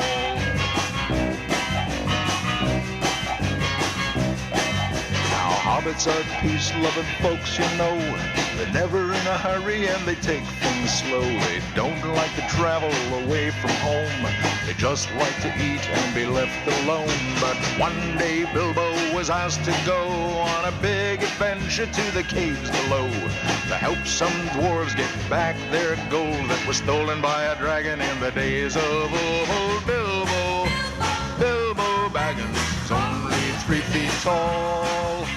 Bilbo Baggins, the bravest little hobbit of them all. Well, he fought with the goblins. He battled a troll. He riddled with Gollum. A magic ring he stole. He was chased by wolves, lost in the forest, escaped in a barrel from the Elf King's halls. Bilbo Baggins, the bravest little hobbit of them all.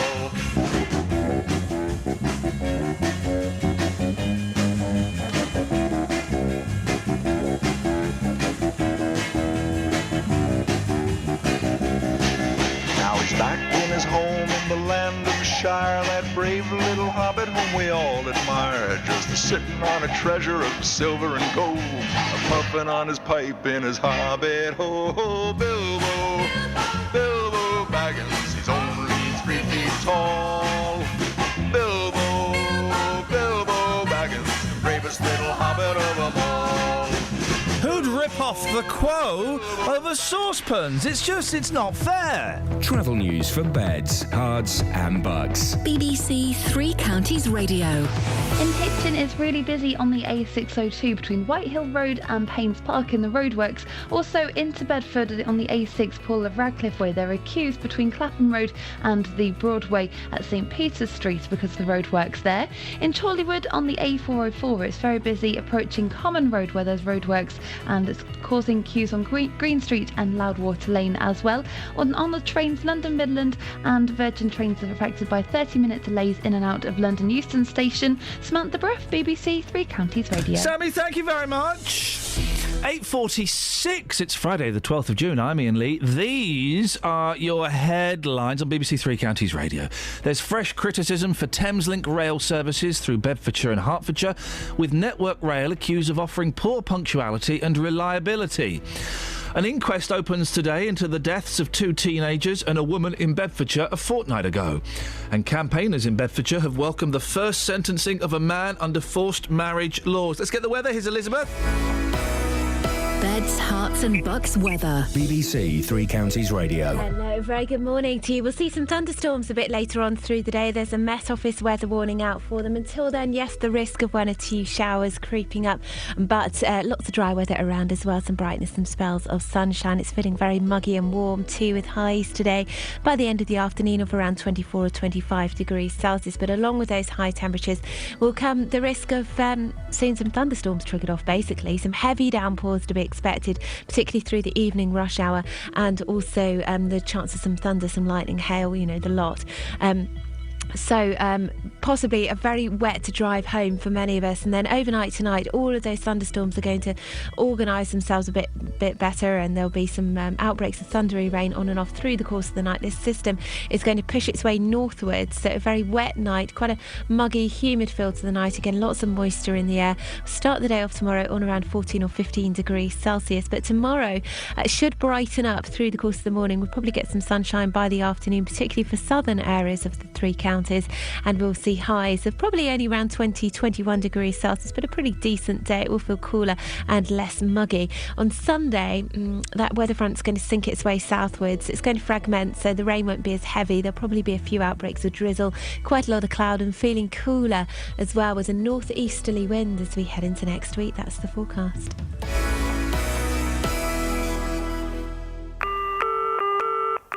On Tuesday, our phone number is changing. Hello, thanks for calling BBC Three Counties Radio. From midday on that day, you'll have to dial 03459 455 555 to take part in the phone-in. The damage is all my responsibility. Get your questions answered by Nick's experts. Can you just protect against parvo then? Chat to Iain. Matt's on the line. Morning, Matt. Hello. Oh, I missed this, Matt. Or to me. Hi, Roberto, you right? And in a lot of cases, 03 numbers are part of your inclusive calls on your mobile.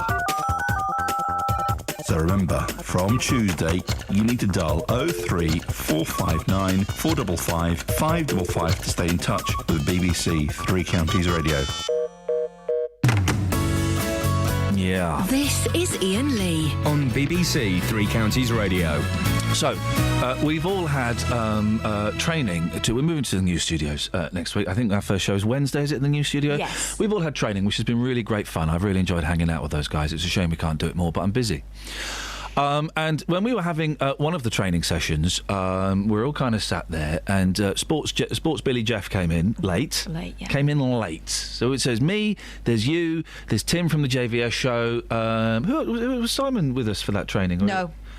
It was just us three. There's a couple of others. I think there's a couple of others. Then Jeff saunters in. Jeff saunters in, all ruddy face. I mean, we didn't notice him because he's so tiny, but I felt someone tugging my trouser leg, and I looked down, and it was him. And he sat down, and I mean, he felt humiliated. But boy, oh boy, then like about 45 minutes later, this black fella walks in, right? And everyone's going, what the flipping heck's this? And he's going, I'm sorry I'm late, guys. Now, I'd done a bit of research. I knew who he was. He's the new presenter. Because you went, oh.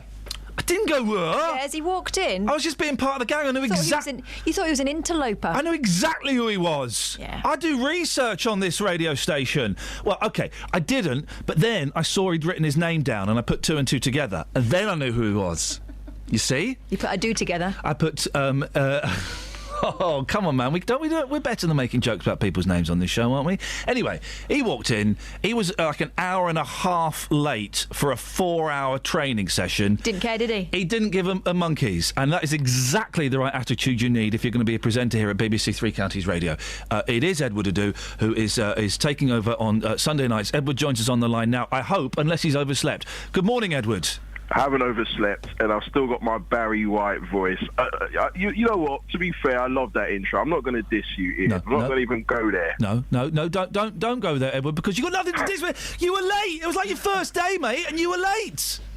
Blame the M1, blame Junction 9, and being told that when you come off the M1 from Junction 9 to Dunstable, it takes 5 minutes. It doesn't take 5 minutes. It takes 5 years. It takes flipping ages. Anyway, it was very nice to meet you properly. I've seen you pop up on bits and pieces.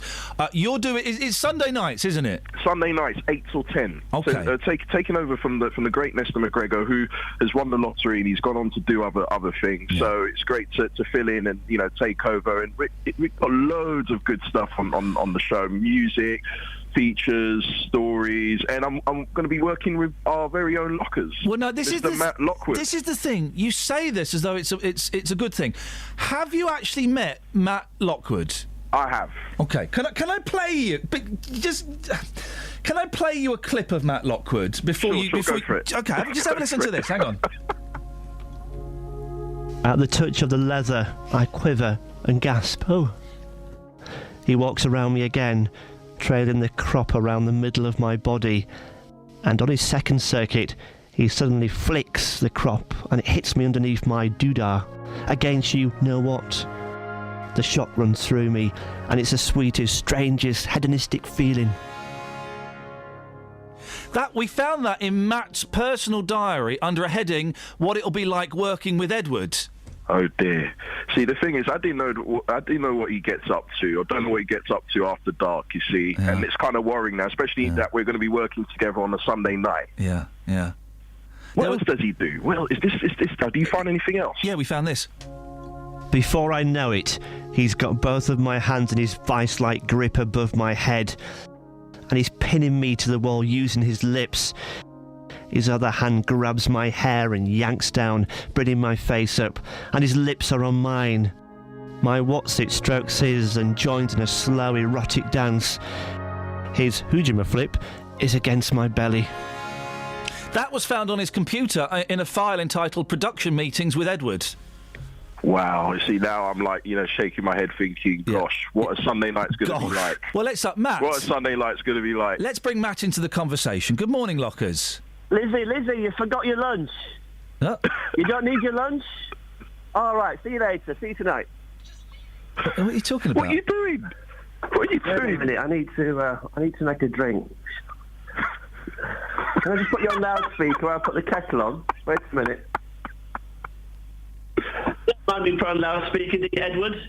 How you doing, Lockers? Listen, we can't be doing this on a Sunday. You can't be making drinks or putting your kind of your jerk chicken patty in a microwave. You've got to be on it, man. Wait a minute, I'm just making a drink. It's too early for me. This 5 to 9. Mate, you sound really alert for this time in the morning. You don't. You need to talk about. Listen, I've just heard about some of the stuff that you've got on your computer. I mean, what's going on? Wait a minute, I've just found a padlock. I need to lock my shed. Matt, you're on the radio, mate, yeah? Matt, you're on the radio. Oh, this is funny. Do you see what I mean, Edward? This is what you're up against. This is what the BBC. Matt is without going into too much detail. He's ticking a box. Do you know what I mean? He's going to slow you down.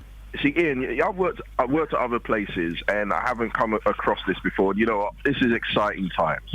It's a new era. It's exciting times. Yeah. Well, I hope you enjoyed having a career, Matt. Good morning. Good morning. Oh, Sorry, you caught me in the middle of doing some chores. Anyway, it's early. Matt, what's you're producing Edward's show? Yeah. What can we expect on Sunday's show? It's a work in progress. Okay. Is it true, Matt? There's a rumour going around. Yeah. That you're because you're doing a thing about Sir Lenny Henry. We are, yes. Because I did a thing about Sir Lenny Henry earlier in the week. And you did a Vox for me on it, didn't you? You went out to the street. Yeah. Is it true you're going to be using that same audio on Edward's show and claiming that it's original? I mean, possibly. It will be a shortened down version. And but we actually did it better than you did it this week. We're going to make somebody a Sir or a Duke, or a Dame, I should say, of the Edward Adu show this Sunday night. Oh. Yep. Fair Are we going to do the nighting in our new studios? We are, yeah. In You can have a Dunstable. plastic sword. Yeah, it's gonna be amazing. Okay. Well, Edward, so it's Sunday nights. Sunday night, 8 till 10. Okay. 8 till 10 p.m. Okay. And you were telling us that you won't start the show until Matt's done his Running Man dance. Oh, listen, we're going to play. I'm not even going to tell you the track that we're going to play. Yeah. Got it lined up, and I'm literally not going to play the track until Matt does his Running Man, bust the Running Man. And you know what? He is like king. He's like King Pro at doing the Running Man. He's king something, yeah. Edward, on behalf of everyone here at BBC Three Counties Radio, I'm really, really sorry. But fingers crossed it'll be a decent show anyway, and I wish you the best of luck. Thank you. Listen, when are you gonna take me out for a drink? Man, after, dissing me last week, you're not going to get away with that. You're not going to get away with that. It's not dissing, mate. You turned up late. You turned up late. It wasn't my fault. Edward, enjoy your show, and we'll speak soon, mate. Good luck. Have a great weekend. Thank you very much. Matt, he's a nice bloke. Don't ruin it. I'll try not to. Thank you, Matt. Ta-ta. Ta-ta. There we go. Unbelievable. I just, it's a shame, isn't it? It's a shame. The presenter-producer role is so key. Who on earth made that decision? Someone's it's BBC, isn't it? That's what they do. Have we got any texts? Let's have a look. I've got a complaint, says Scottish Jim. Oh, Jim. P.S. It's still Loch. Oh, it's that fella from yesterday, yeah. That wasn't a status quo song. That was Def Leppard that recorded that Hobbit song. Jim, I was thinking about Jim yesterday, right? No one says the Loch Ness Monster. It's the Loch Ness Monster. He's wrong. Scottish people say the Loch Ness Monster. Yeah, well, the Scottish people are... let's... They also call it great money-making scam. Yeah, exactly. Guys, for goodness sakes. Dear me. Anyway, he said he's crossed that you played the Hobbit song, saying it was Def Leppard. It wasn't, was it? It was Leonard Nimoy. It was... Wasn't it? Was it? You missed the point of the joke, yeah, but never mind. What was the point of the joke? It was linking into status quo, Catherine. Why? Oh, blimey. Why? Have we got any texts to finish up on? That was it. Oh, flipping it. Right, OK, well, I'll fill for 30 seconds. If you want to download the podcast, guys, why the hell wouldn't you want to? I haven't got a computer. I don't like you. 2 good reasons. I'll give you those, actually. Yeah, they're valid points. If you have got a computer or access to the internet, you can do it on your telephone. You can do it on all kinds of things these days. You can do it on, I don't know, a bit of bread. If it's connected to the Wi-Fi, why wouldn't it be? Then type in Iain Lee, BBC, and Bob's your uncle, Fanny's your aunt. You can carry me around in your pocket. Travel news for beds, cards and bugs. BBC Three Counties Radio. On the M25, there's a lane blocked anti-clockwise on the exit slip road at junction 25 for Enfield because a car's broken down, so it's starting to cause some delays. In Chorleywood, on the A404 Rickmansworth Road, there are queues approaching Common Road from Amersham Road, and Green Street are looking really busy too. Loudwater Lane's also slow. That's all because of the roadworks there. In Aylesbury, on the A41 Friar Ridge Road, it's slow between the Oxford Road roundabout and the Walton Street roundabout. And in Dunstable, on the A5 southbound, it's really busy between the A505 and Church Street. On the trains, London Midland still have possible delays between Harrow and Wiltshire and London Euston, but Virgin Trains West Coast's half-hour delays are starting to clear up now after the emergency services have finished dealing with an incident on a train. Samantha Bruff, BBC Three Counties Radio. Sammy, thank you very much indeed. That's it, guys. That's your lot. Ay. Right, stay tuned. Jonathan Vernon-Smith is coming up next. Until Monday from us, ta-ta.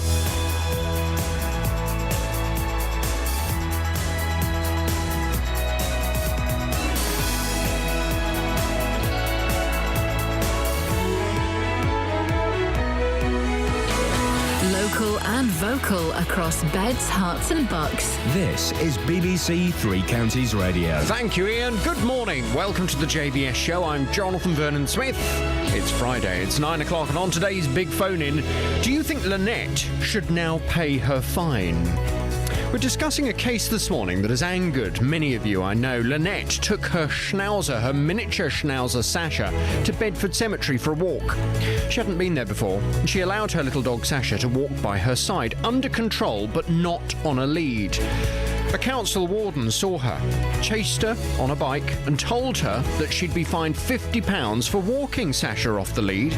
She asked how she was meant to know dogs couldn't be let off the lead in the cemetery, and the warden offered to walk with her back to the gates to show her the sign. When they arrived, there was no sign. Well, despite this, Bedford Borough Council say they'll take Lynette to court, and if she loses, she'll get a criminal record. Lynette is back on my show in a couple of minutes' time, and I want to hear from you. Do you think Lynette should now pay her fine? Pick up the phone, come on and have your say on 08459 455 555. This is the JVS Show on BBC Three Counties Radio. So we'll get the latest and I'll hear from you. But first, the BBC News at 9:01 with Simon Oxley. The headlines: fresh criticism for Thameslink, Milton Keynes teenagers won't be charged over Bletchley stabbing, and Bedfordshire campaigners welcome forced marriage sentencing. BBC Three Counties Radio. There's fresh criticism for Thameslink rail services through Bedfordshire and Hertfordshire this morning.